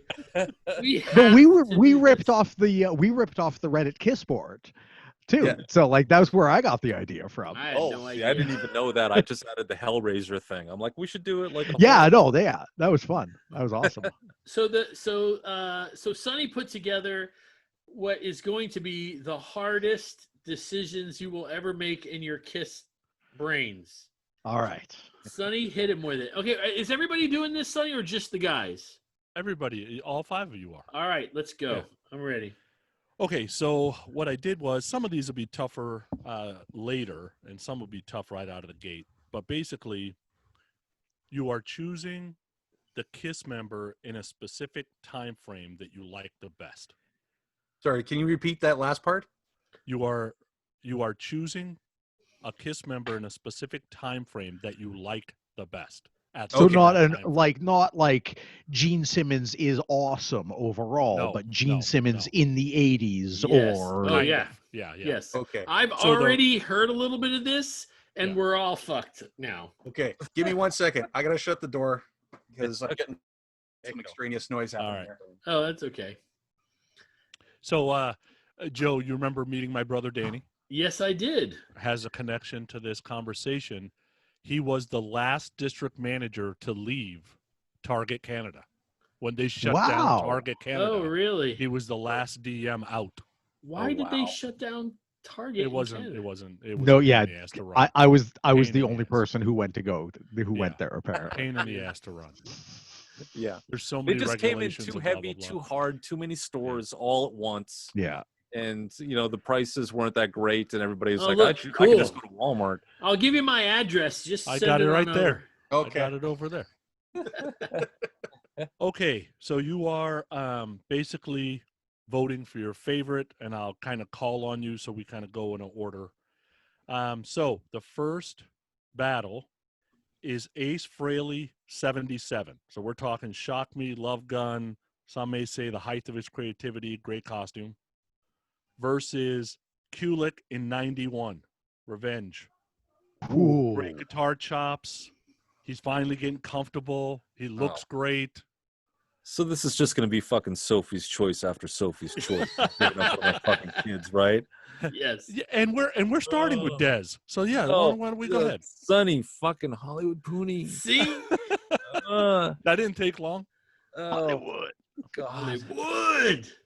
And it's just like what it means to me, or like the value on the band itself. Like Yes. the Yes, value all of it. on the band. All of Yes. it. All of it. It's always what it means to you, man. Oh, for fuck. You know this podcast, right? Yeah.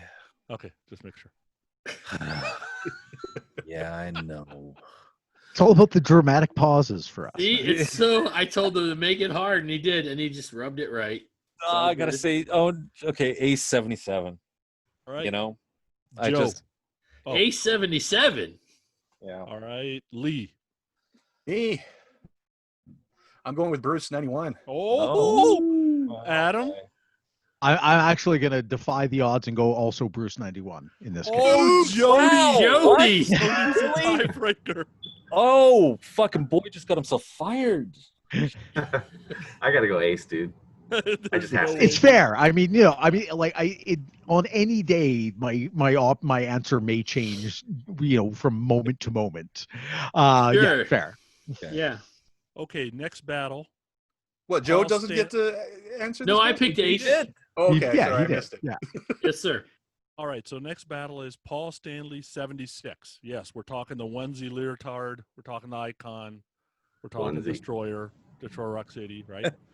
Against Gene Simmons 75 Winterland. We're talking slim, excited, That's so mean. incredible vocals. So Oh. Stanley Destroyer, Simmons Winterland. And we're starting with Lee. I'm gonna go Gene. I'm going Gene Winterland. Wow. Holy He shit. doesn't like That the is onesie. surprising. Yeah. No, I'm Adam. sorry. That watching that, it's Yeah. amazing to see. No, yeah, Gene. Yeah, for me as well. Gene is one of the standouts of Winterland. He is at the absolute, he is the fucking demon straight up. He's so good there. Yeah. As good as Paul is 76. It's a perfectly fair answer. I'm going Gene Winterland. Jody. You gotta go Gene, dude. I mean, he was the face of Kiss. He's the reason that Kiss became as famous as they are, I think. Especially in Winterland and that, like Sonny said, a thin period. He was fucking evil, hungry, badass. Des? So I go Gene. This Paul 76, does he have that blonde streak in his hair? Yeah, he does. Ooh. And the extra hair on his chest, if that matters. You know, I'm gonna bucket, and I'm just gonna go Paul 76 because he was like just super into his element, man. His hair was fucking huge, and you know, he had, you know, I think he really felt things were rolling for the band, so he started to, you know, really believe what he was preaching at that time, and he's, you know, it's like the He birth of preached rock it like star. straight from the straight from the fucking mountaintop, you know, Yeah, like and I get as a front man. I mean, Yeah. height of his powers. Oh yeah, for sure. You know, and I get the love for Gene because he's like super theatrical and he's super into it at the time. You know, and it does have that, you know. But yeah, I'm gonna go with Paul. All right, and Joe. As wonderful as Gene is to watch on the Winterland, fucking Paul Stanley is a rock star at this period. I mean, this is when he's a rock star at this point, and he is the rock star's rock star. Yes, he really is. So that reminds me, I wanted to tell you guys real quick before we keep going. People Magazine has it's like a Remember the 70s magazine out right now. There's one picture of Kiss, and it's from the '96 reunion. Go. Okay. Awesome. I thought you guys would get Love a it. kick. I love it. Yeah. Love it. That's so perfect. That is, like the only people who enjoy that more than us is Kiss. They're like, I know, "Oh, we right? should And the be picture is remembered." only Gene and Paul. Oh really? Even better. Even better. There you go. Yeah. Well, they sent somebody there like, go get the last picture of, you know, the last time he gave a fuck about this band. Just give me that picture. All right, Sonny, I'm sorry. I apologize. Go ahead. No, you're good. Gene won that one. All right, next battle. Paul Stanley, 87. We're talking Crazy Nights, Blue Thong, Playgirl Poses, The Incredible Voice, versus Peter Criss, 76. Probably the last time he's pounding the drums. He's still 100% in. Ooh. And, of course, you know, that incredible song called Beth. Adam, you're first. This is an easy one for me. Peter 76. I mean, I love Peter. Like when Peter was at the height of his powers, just absolutely wailing on his drum kit. But before he got like too coked out that he couldn't keep a goddamn, you know, he couldn't keep his rhythm worth a darn. Then you know, it's yeah. And Crazy Nights, I'm on record as it being my least favorite Kiss album. So yeah, it's an easy pick for me. Jody. Yeah, same here, dude. Peter Criss. Okay. All day. Dez. You know, I got to go with Paul in 87. You know, if they don't have him at that point, they got nothing. Really, they got a couple. Yeah, of and they may have actually split up. Yeah, right. They're throwing everything they can at the wall, and you know, this is penultimate in 1980s Paul. I think this is the Paul at his absolute peak in that fucking decade because. You know, a few months later, you're doing Rock Hard and Next and Sex, and it's just fucking ridiculous, and his hair's too long, and it's over. It's like he met Sam Fox and just like fucking imploded on itself or something, you know? So I gotta say, you know, Paul 87, like, they got him, and they needed him, man, you know? Yeah, Joe, the guy who gave you a bumper or the guy who wouldn't give you a bumper? Motherfucker. Let me tell you, I'm going to get Dez to do a Peter bumper before he leaves. First of all, I want to say that I would love to explode on Sam Fox myself. I'll drink to that. It's Sam Fox. I mean, which of us hasn't? Come on. Yeah, you can go on a fucking blaze of glory. And come Have mercy. There's your People Magazine reissue right there. Yeah, right. But I would definitely go with Peter Criss. I'll go with Peter Criss. Yeah. All right, and Lee, which one of you went with? I'm going with Peter Criss because, as my co-hosts all know, my feelings about Crazy Nights. I can't honestly vote for Paul Stanley at that time. As great as his vocals are, the album itself, I laugh at now. It's just doesn't sit well with me anymore. All right, so Peter won that one. Okay, this next one's going to be tougher than most might think. Go. Eric Carr, 1980. We're talking first tour, excited, new, drums are revived. We got a new character. Versus Fraley and Hotter Than Hell. I hate you, not Sonny singing Booney. yet. Writing great songs, great costume. His writing chops are getting good. So Carr 80, Fraley 74, and we are starting with Jody. Damn, dude, that's a tough one. I don't know. I always default to Ace. I'm going to go with Ace. But man, Eric Carr, when he first joined the band, I mean, it really did breathe new life into the group. You know what I'm saying? And I love Eric Carr. No, fuck it. I'm going to go Eric Carr. Okay. Vote changed. Des. Gotta go. Oh, for fuck's sake! This is how America's going to vote in 3 months. I'm going to vote. Yeah. Wait. Let me get back in that booth. Oh, what the God. Oh, Ace. I'm gonna go with Ace. Yeah, Ace. I'm fucking just gonna leave it there. Joe. Yeah. Joe. Suck a dick. I'm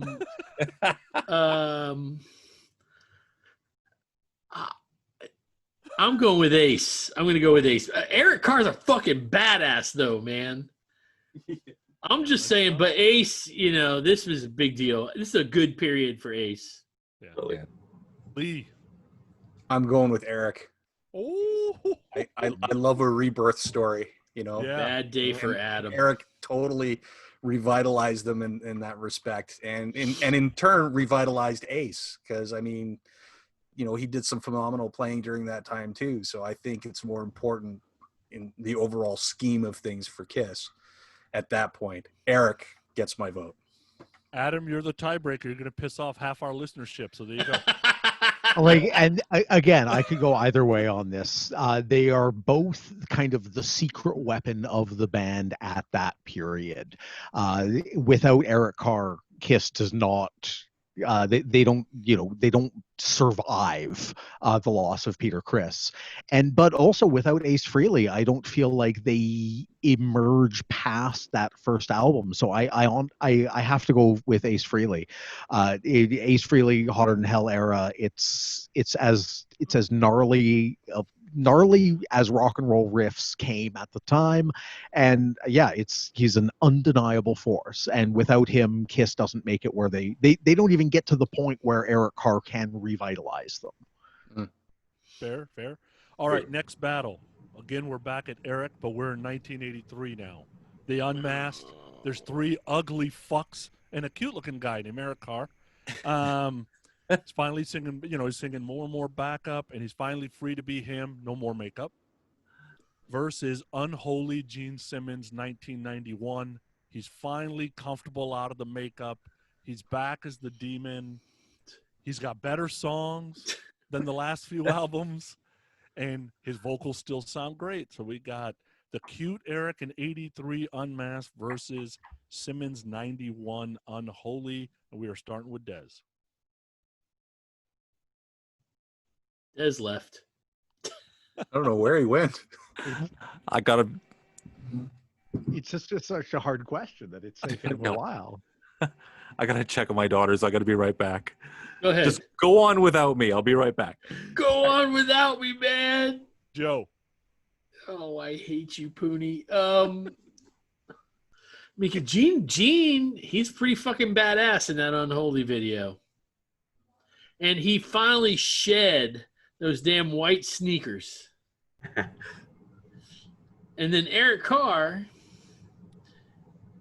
but I never really liked the handcuffs that he wore as a belt. That always bothered me. That was the best part of the costume. Oh, my God. I have those handcuffs. I used them. Let me tell you, you and I should never talk about fashion in the first place.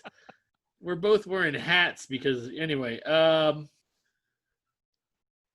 I'm going to go with Gene in On Revenge. Ooh, Lee. Oh, it's Gene and Revenge all the way. Sorry. It's like that look that Gene got for that album just finally was like, okay, because up to that point, he could have been mistaken for like a weirdly dressed B. Arthur, for a period. And now it was finally like, okay, we're a metal band. He grows the facial hair, and he finally kind of feels more like this is what the Demon would be without the makeup. Right. This is the guy that you would question approaching if you saw him down the street. There was an era of there was a dangerous element to it now, so it felt nasty and appropriate for that record and everything. And Eric, as much as I love him, in '83 with all hell's breaking loose and walking down in that music video or whatever else, and he's the shortest of the bunch, and it just kind of feels like it's. I mean, no disrespect, but it was like he's the mini me in Kiss at that point. No, if you're gonna give me the comparison of that to Gene of Unholy, no, it's Gene. Adam. I mean, again, it's a tough choice. I think I'm gonna go with Eric though. Eric was, by far the best looking member of Kiss when they unmasked, right? Like Paul's a strangely handsome man, I guess. I'm a strangely handsome man. I'm a strangely handsome man. But and Gene is Gene, and Vinny. Well, Vinny is Vinny. But also just like the sonics of Eric's drums on "Lick It Up" are such a major part of that album. It could go either way at any given time though. Like the return of Gene Simmons in Revenge was such a wonderful thing to behold for us as Kiss fans at the time, because he'd been struggling and he'd been at sea for so long, and he finally figured out how to be himself without putting a mask over him, without putting a mask over a mask of himself over his own face, if you know what I mean. Right. And I think I'm going to go with Eric. Okay, Jody. I'm going to go with Eric too, man. I mean, I'm not as gaga about the Revenge era as everyone else. I really don't care about Revenge at all. So, I mean, to me, Eric has more of an impact on me. You know what I mean? Oh. All right, so that one's a tie. We got to wait till Des gets back on that one. I'm here. I'm back. He's here. Cool. Yeah. Des, Eric Carr, 83 Unmasked, or Gene Simmons Unholy, 91? From the outside, I'm going to go with Gene. From the inside, I would go with Eric. Overall, I'll go with Gene, for what that did for the band and his, perception in the minds of fans. But on the inside, I would go with Eric Carr in 83 because he's the only thing that's really stable, right? Yeah. They're taking off their makeup. It's a whole different deal. And Good they got point. It's a really interesting new point. guy, Vinnie Vincent, who's like, hasn't even signed the contract yet. Well, the way you read history now, it's like the honeymoon was over, as soon as the Creatures tour ended, I think, and then things kind of started to change. Plus, he had a side gig where he was playing drums for Vixen. A lot of people don't. Yeah, you never know, right? Sonically, though, that's an interesting point. Like Eric's drums are really a through line from Creatures of the Night into Lick It Up. And it's sort of like it's one. You're right. It is one of the few things that did stay quite consistent. Yeah. All right. So Gene Simmons wins that one by a nose. All right. Next battle. Peter Criss, 1975. So we're talking live here. Damn. He's about to become an icon. Still excited. Classic fills on live album. Versus after 3.5 years of searching, we finally got 1985 Bruce Kulick. Fast Kiss has got their shredder. He's excited. He's finally the guy for the next 11 years. So that's a crazy choice. Peter Criss 75, Bruce Kulick 85. Des, you're first. Oh, fuck you, Pooney. I'm going to tell you right now. Normally he goes around in the circle, and the fact that Des has gone first like 3 times means that he hates you. This is good though, because I got to take a leak super bad. Oh yeah, go ahead. Oh God, for the time and the era, I'm going to go with Bruce. It's really important to have that hot guitar and that reliable guy in that position finally, after so much turmoil in the years previously. So, I'm gonna go with Bruce. All right, Joe. It's a tough choice though, because Peter in 75, I mean, cocaine untouched. It's pretty fucking. He was getting pretty good, Untouched, unaffected. Unaffected. Yeah, two okay. different things. Yeah. Joe. There is no fucking way I can't choose Peter Criss. He's the fucking badass of badasses on the drums in 75. I mean, watch that. Just any of those Detroit videos, those Cobo Hall, man, he is just, he's fucking tearing it up, man. That's Peter Chris. Yeah, Des is wrong. Bruce, we love you. Joe's nobody. Don't Oh, worry about I it. fucking love Bruce actually Kulick. listens. Yeah. Bruce, he does listen. Lee, how about you? I'm going with Bruce. Oh, there we go. I got to go with Bruce, and that probably has more to do with the fact that that's who I was exposed to more initially as a Kiss fan. So I mean, Peter Criss is Peter Criss, and all the more power to him. And yes, at 75, that's some awesome playing that he was doing at the time. You see, but like us 80s kids, we're all fucked up, right? yeah, right. But Bruce is just, I mean, who am I going to want to have a nicer conversation with? And I'm going to say Bruce, because no, good point. Peter, I think, would just like shut you down immediately if you didn't, if you said the wrong thing. Or yeah, like, hey, would you do Bruce, a I think, bumper? would be more forgiving.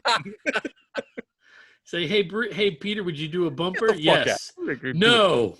Bumper. No, Jody, how I about don't you? do bumpers. I'll do a bumper if you pay me $45,000. Nice. Jody? Dude, I gotta go with Bruce only because, I mean, when you really think about it, Peter Criss had 2 good years in Kiss as far as being a badass drummer. 74 or 75, right? After that, he pretty much sucked. And, 2 years? and Bruce was there for 11 years killing shit. And plus, I was like the middle kids. I'm one of those middle kids of Kiss where Bruce was my guy when I was really into the band. You know what I mean? So, yeah, I'm sticking to Bruce. All right, Adam. Peter Criss, All right. 75 alive, or Bruce, 85 fast kiss?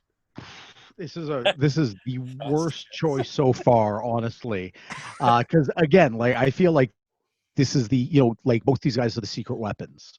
I gotta go Peter Criss at the end of the day.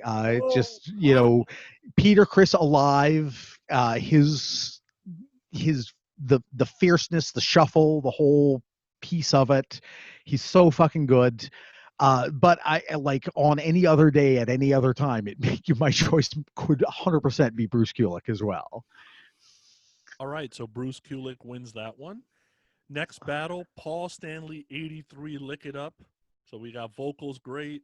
He's got the makeup off. He thinks he's sexy still. The hair needs some Well, help. Stanley's sexy. Million to one. I mean, his songwriting's right there. There's no doubt about that. He also had those tiger stripe tights, right? With the knee pads. Oh, hell yeah, he Oh, did. yeah, That's yeah. right. The short-cut Adidas. And the weightlifter gloves, right? Yeah. Weightlifter gloves. That's Yeah. right. And there's like random strings tied around body parts. That was a super duper 80s thing though. Just like strings, like Just tie wrap the shit on, right? Yeah, just Tassels. wrap it up, man. Wrap that shit Tassels up. everywhere. Versus Gene Simmons, 79, Super Kiss.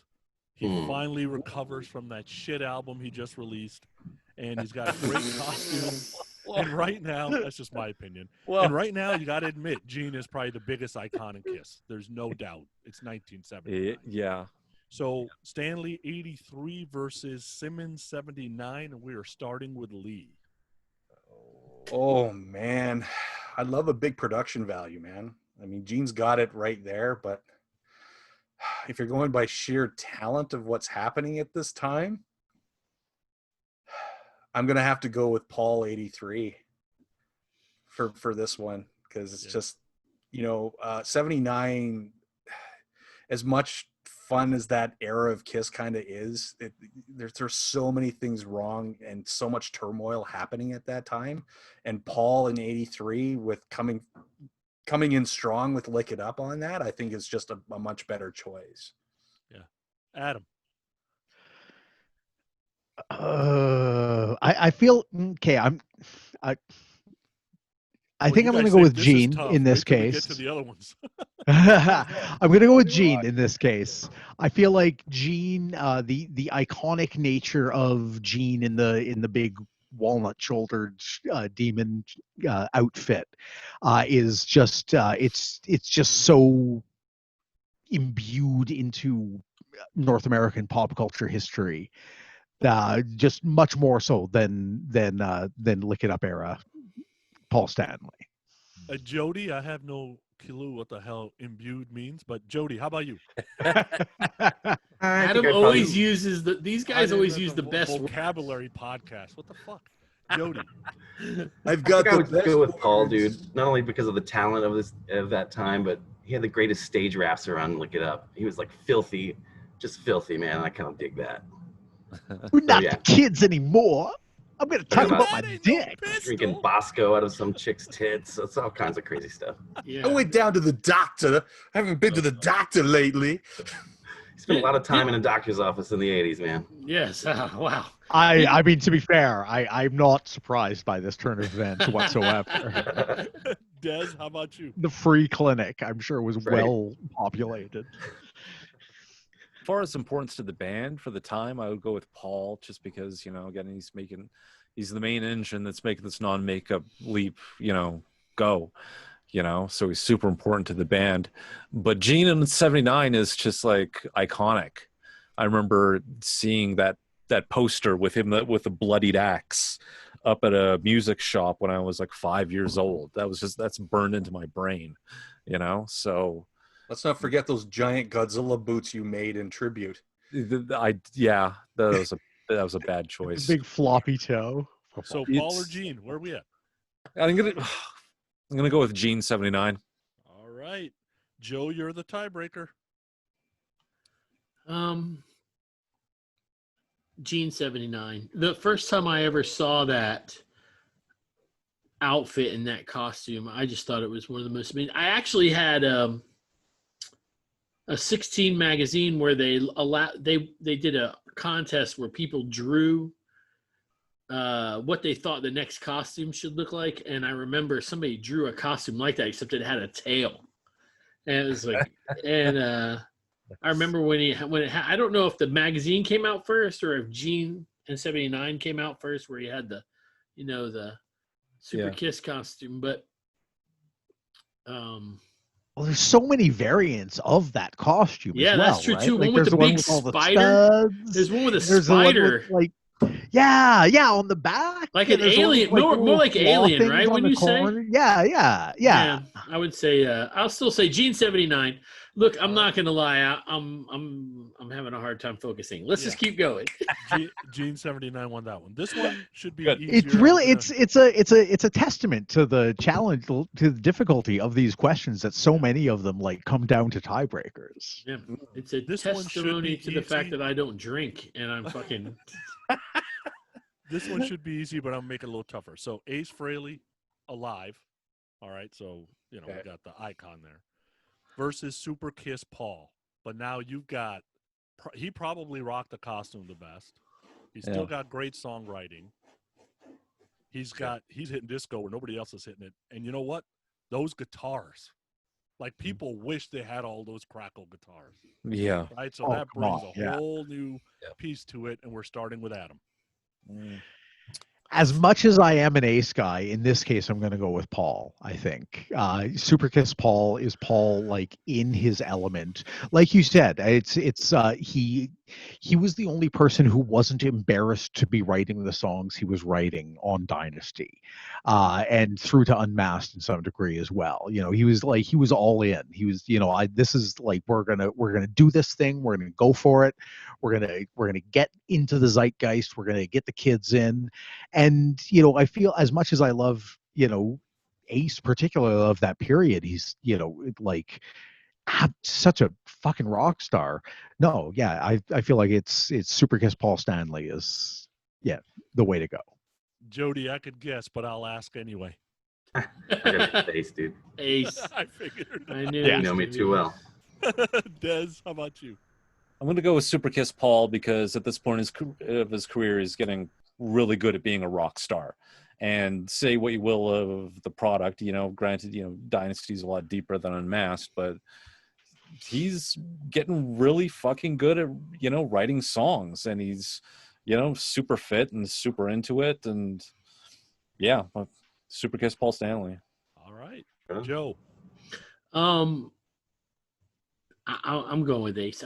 I will tell you that I had the opportunity on one of the Kiss crews. They had a Paul Stanley guitar petting zoo where you could go in, and they had that 1979 Broken Mirror guitar. And there was two guitars I grabbed immediately.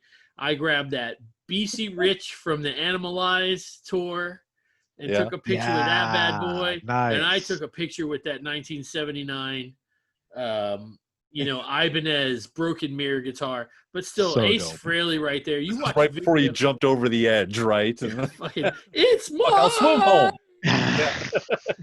Strap it on your back and I'm just. gonna surf this motherfucker home. Yeah. Yeah. But I wanted to mention I have been on now 2 Kiss cruises with fucking Alex, your boy, and I have yet to meet him. He's the biggest. He's the tallest. Just look for the tallest motherfucker there, I and get it's Alex. so mad that I don't get to run into Alex, and because I think at one point he had little cards that you guys had signed. Yeah. I wanted one of those fucking cards so bad. How do you miss each other? How big is this fucking boat? Well, like, the boat's really not. Sonny, that you've big. been on these cruises, right? Like, how can you like not run into somebody? You'd have to be purposely not paying attention. Let's see. Joe, Alex, what the fuck? Alex, you son of a bitch. Yeah. You kept telling me you were one place. I went looking for you. You weren't there. All right. Anyway, Alex is amazing, though. Yeah. I just wanted you guys Alex to is know. the bomb. Go ahead, Sonny. Lee, you're the tiebreaker. 75 alive Ace. I Super feel like Kiss I know where Paul. this is going. Okay, someone needs to confirm something for me first, because when you talk about Paul Stanley 79 and Super Kiss, is there an image of Paul sort of draped out on a bed with a telephone with like a "give me a call 1-800 Paul Yeah, I Stanley"? remember that photo. Yeah, we Okay. used it as a title card. I have that one. Okay. I'm going with Paul Stanley. Man numbers. Oh, Paul I'm Stanley go- Super Kiss? I'm going Paul Stanley Super Kiss. If that photo hadn't existed, would you have changed your answer? Is I there don't something know, about the maybe. video you enjoy? No, I mean it's okay. So I'll put it to you this way. Out of all the songs I hear rotated on K97 here in our hometown here, the Classic rock station. Yes, 2 of the most popular Kiss songs that I hear on that are "Lick It Up" and "I Was Made for Loving You." Right. There you So go. if that alone tells you anything, I think that right there is why Paul gets my vote. So Oh. Okay, so we're down to 8. The first one's going to be very tough. Jody's going first. We got 77 Love Gun Ace versus 75 Gene Simmons Winterland. Damn. Oh, Sonny. Hey, Oh man, that's really tough for me. But I think that I'd probably stick to 75 Gene, just because I mean, he's kind of the face of all of it to me. You know what I mean? Even though I'm a super huge Ace dude and I love the way he plays, Gene has that look, that like made a lot of people really into the band. Dez. Yeah, that's what I go with. Oh, these questions. It's like first you're getting sucked into the black hole, and that's terrifying enough. Now I'm like You're crossing fully the fucking. spaghettified. Yeah, I'm crossing the event horizon now, and I just don't know what to do. you're in the black hole, Des, where the Maximilian robot is about to merge with you, right? Is that? Yeah, it's gonna chop me to bits or something.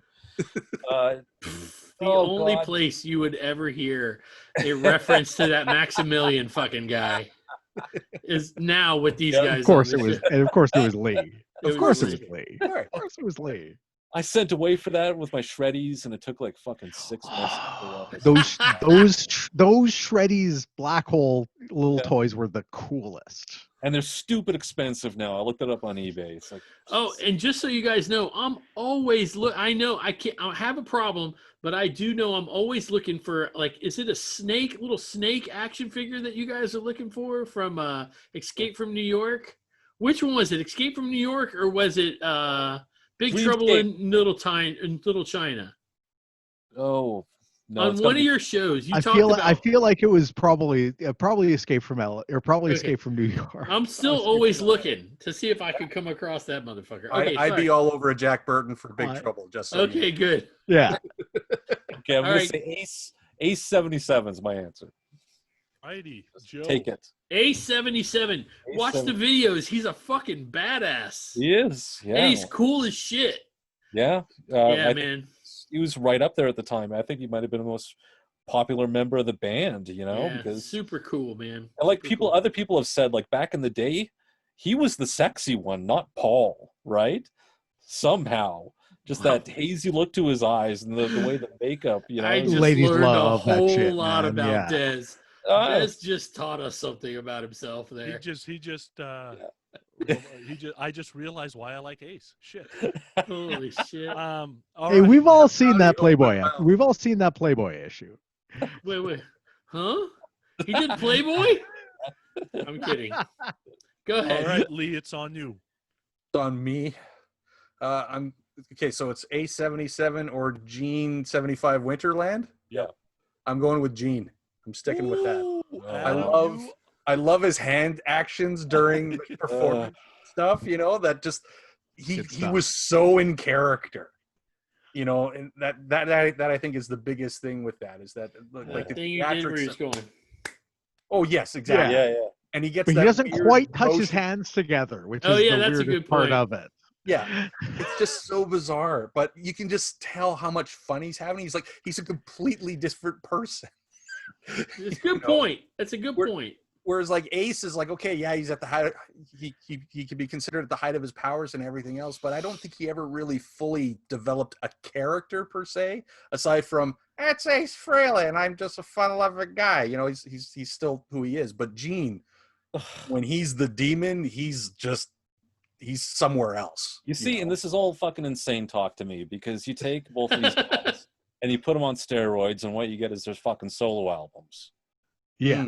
So how does fucking Gene top Ace, really? I mean, you're talking about Gene and his theatrics and versus Ace and his, his rock and roll prowess, which was like a major driver of the band. So, Des and I are going to start our own show. Adam,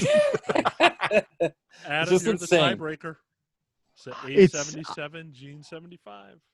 I feel like it's got to be Ace for me. Like, I mean, Gene Winterland is one of the all-time great rock and roll performances, but at the same time, like, it's alive too. You know, like the guitar solo in Alive 2. I remember listening to that at 13 years old, and having the gatefold open, and my imagination running wild, and just and the connection I felt with the and as I feel like that's as and Ace Frehley being just so fucking genuine. Like, yes, the space Ace was Ace, and Ace falls down not because of the gravity but because of the booze, and it's and like, as much as the demon is a character that Gene puts on, Ace, the space Ace, is just straight up Ace, and for that reason, if no other, that's got to be my answer. Yeah. All right, next battle's not easy. Peter Criss 76 Destroyer versus Ace 74.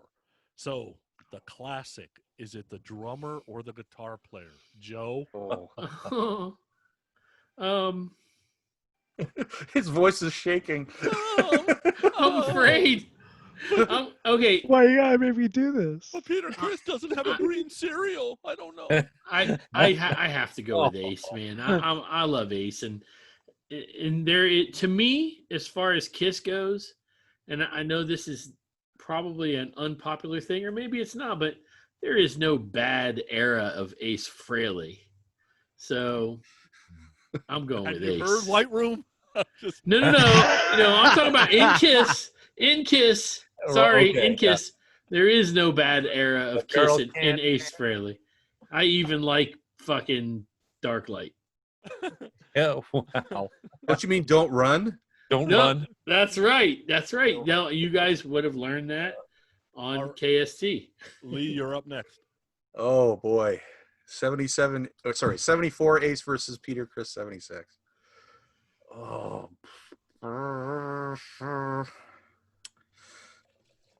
That was almost the same notes as Darklight. And White Room. I'm gonna go with Ace 74. All right, Adam, how about you? A74. This is a pretty easy one for me. Kiss. Peter destroys Destroyer. He's great on it, but Ace and 74 is so fucking good. Jody, Ace. Yeah, of course. Ace. And Des, I'm assuming it's a clean sweep. Yeah, it's gonna be Ace because he's part of the foundation of the whole thing, right? I mean, Yeah. Peter may have been the third person to join, but Ace is really the third guy. Yeah. I mean, if we're talking about Ace 74, like Parasite, come on. Yeah. Parasite. Hello. Old Jin. Okay, next battle is Unholy Gene from 91 versus our Fast Kiss guitarist Bruce 85. We are starting with Dez. Damn. See, he hates you. Oh God.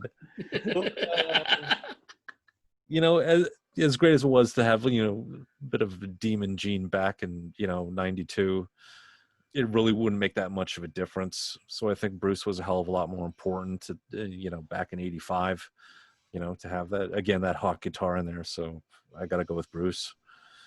All right, Joe. Bruce. Although that fucking picture of Gene holding up his hands with his eyes rolling in the back of his head, fucking unholy Love at the that end, picture. fucking amazing. But Bruce is pretty badass at this point. Yeah. Lee, how about you?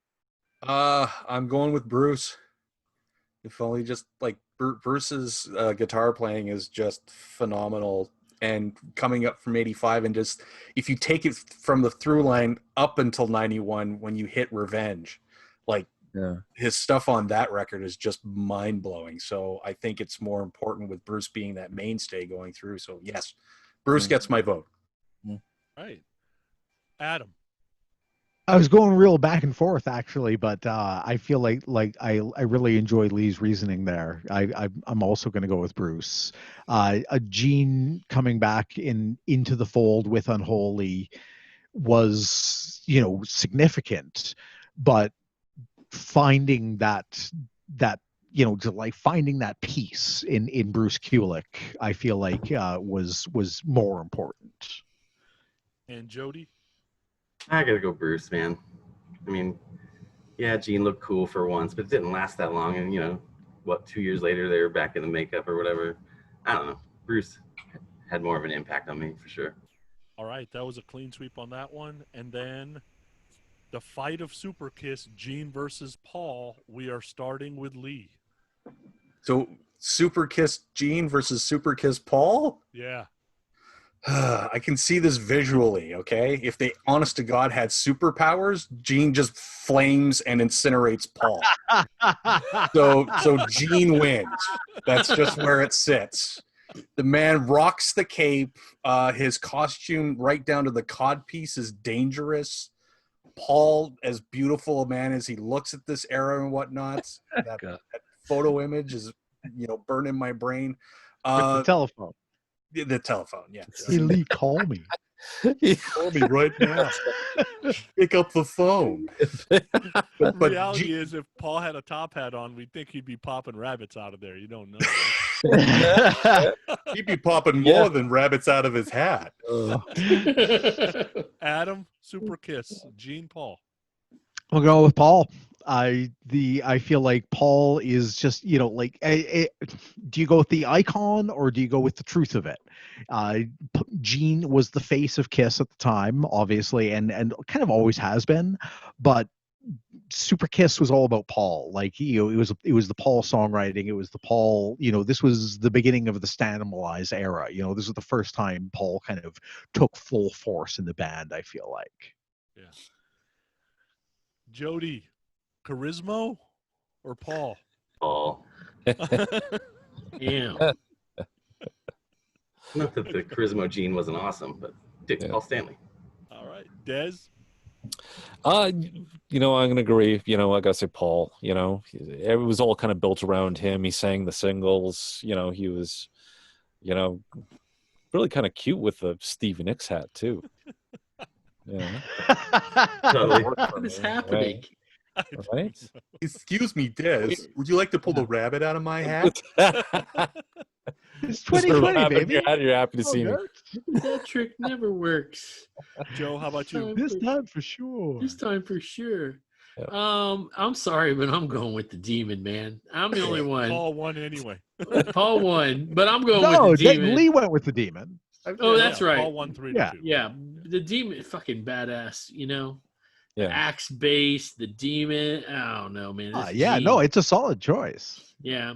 Turn All you know, right. the Viewmaster. It's pretty kick-ass. The final four has a singer and 3 guitar players. So the first side of the final Ooh. four is Parasite Ace versus Shock Me Ace. Oh shit. This time we are starting with Adam. Parasite Ace. Yeah, Easy I knew choice that for was me. going to happen. Yeah, like I mean, as much as I am the 13-year-old listening to Alive 2 for the first time and just absolutely having his mind blown, like yeah, no, that era of Ace Frehley is the rawest. It's just like he is absolutely on fire, and he is the fucking coolest person in North America at the time. Jody, which Ace? Oh, I don't know. First one. First one. So the Parasite Ace. Yeah, absolutely. Des, how about you? I get all the love for Street Cred Ace. That's what early Kiss Ace, but when I think of Shock Me Ace, I think about, the smoking guitar solo, the movie, his stunt double. You've got guns. Black Ace. Had to go there. It just pops in my head, doing backflips and shit. And that's like the space ace, more like the comic book character space ace. So I'm gonna go with that. I'm gonna go Shock Me Ace. Hey, Joe, Rich or Poor Ace? Which one you want? Rich. Shock Me Ace. All right. And they've got guns. Yeah. Fucking awesome. Lee, you're the tiebreaker. Oh, well, I'm going with, let me put it to you this way, Oh shit. okay? Do you want to hear ba-na, ba, ba, ba-na, ba-da-da, ring, ring, da-na-na-na-na, ba-na, ba, ba, or where would you rather hear There you go. So, Parasite Ace. All right. Shit. The other side is Kulik 85 Fast Kiss Shredder versus Paul Super Kiss. And we're starting with Jody. Super Kiss Paul. Super Kiss Paul. Damn, he didn't even think about it that long. We've already been Yes. through these choices. You know? Des? Super Kiss Paul. Oh, ho, ho. Joe? Which outfit is he wearing? The yellow or the pink? Purple. Purple. Well, with Bruce the or- sleeves. Who are you talking about? He has a yellow outfit too. There was You can- never a yellow one. That was a printer error. Oh, right, but That's there, but you an can get urban you legend. could get the special. You could get the special. I know that terrible fucking piece of shit action figure. Yeah. He's Oh, on Biff his Van shirt Powell. on. Oh, those guys are the worst. Oh, man, I'm gonna go with. I'm going with Paul. Lee? I have to go with Paul as well. Wow. It looks like it's going to be a sweep, Adam. Yep. Yeah, no, it is. It's as much as I love Bruce Kulick, especially of the era. Super Kiss Paul is, he's the fucking man. Wow. So the final battle is Parasite Shit. Ace versus I Was Made for Loving You, Paul. Oh. And Joe is first. I'm first. Yeah. You know what I hate about this fucking game? You know what I really fucking hate about it? What? Truth. It's truth. And nobody can handle the truth. That's the fucking problem. Joe? Absolutely. I'm gonna say. I'm gonna say Ace Frehley. All right. Lee. This is down to the end, is it? That's Yeah. what she And I'm going to said. harken back to what's being played on the radio more so. And I'm going to Super Dynasty Paul. That's where it sits. 1-1. 1-1. Adam. This is tough, man. This is tough. This is like, do I go with my favorite, or do I go with is it 2001 or is it Big Trouble in Little China? Here's what I would tell you. Jody's going to Right? vote Ace, so you should vote Paul to make Des be. See, I told you, Des. Des, he hates you. This is evil. It's a trap. I have All to right. do a Well, commercial okay. for the last part of the show. There you Oh go. man, this is absolutely it's fitting. This is the final question because this is the hardest choice by far. God, I know. I feel like I have to go with Paul. Actually, I feel like I have to go with Super Kiss Paul. All right, Jody, Ace. Yeah, obviously Ace. All right, Des. There you go, baby. You're God, the what kind of tiebreaker. Kiss fan are you, right? No, you gonna go for the street cred or the fucking shining lights? Oh, shit. It's so Des is painful. squirming in his seat right now. No matter what I'm saying, I'm gonna change my mind in 5 minutes anyway. Yeah, exactly. He's Right. gonna hang up and go, "What the fuck was I thinking?" What was that? See,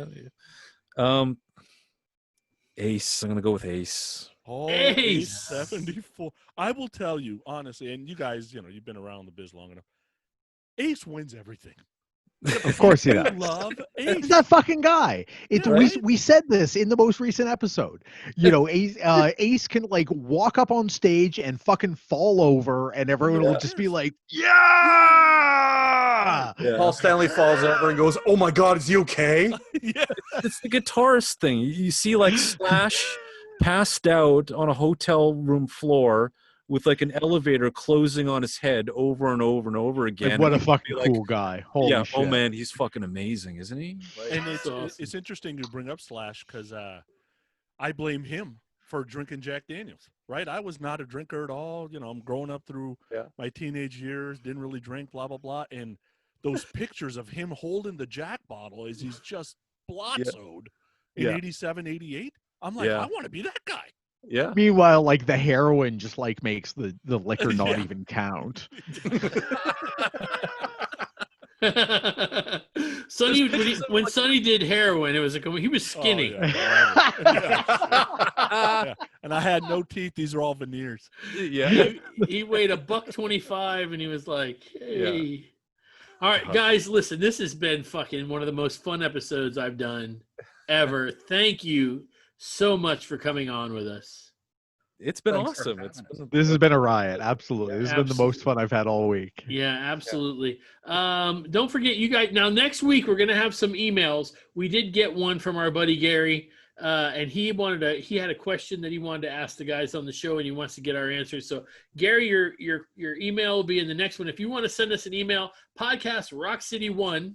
That's the number one. At gmail.com. Podcastrockcity1. That's the number one at gmail.com. Jody, you have anything to add?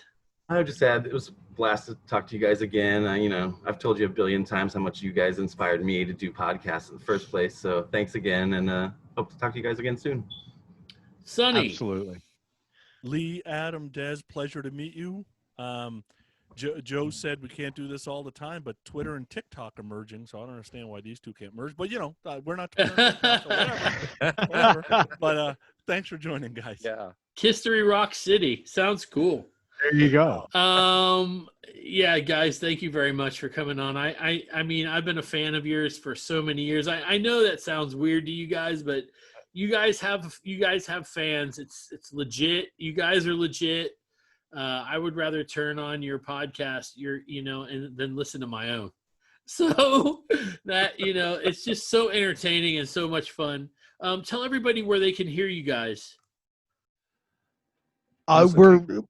We're mostly Libsyn.com is our home base, but I mean, really, we're available wherever fine podcasts are sold, except Spotify. We don't fuck with Spotify.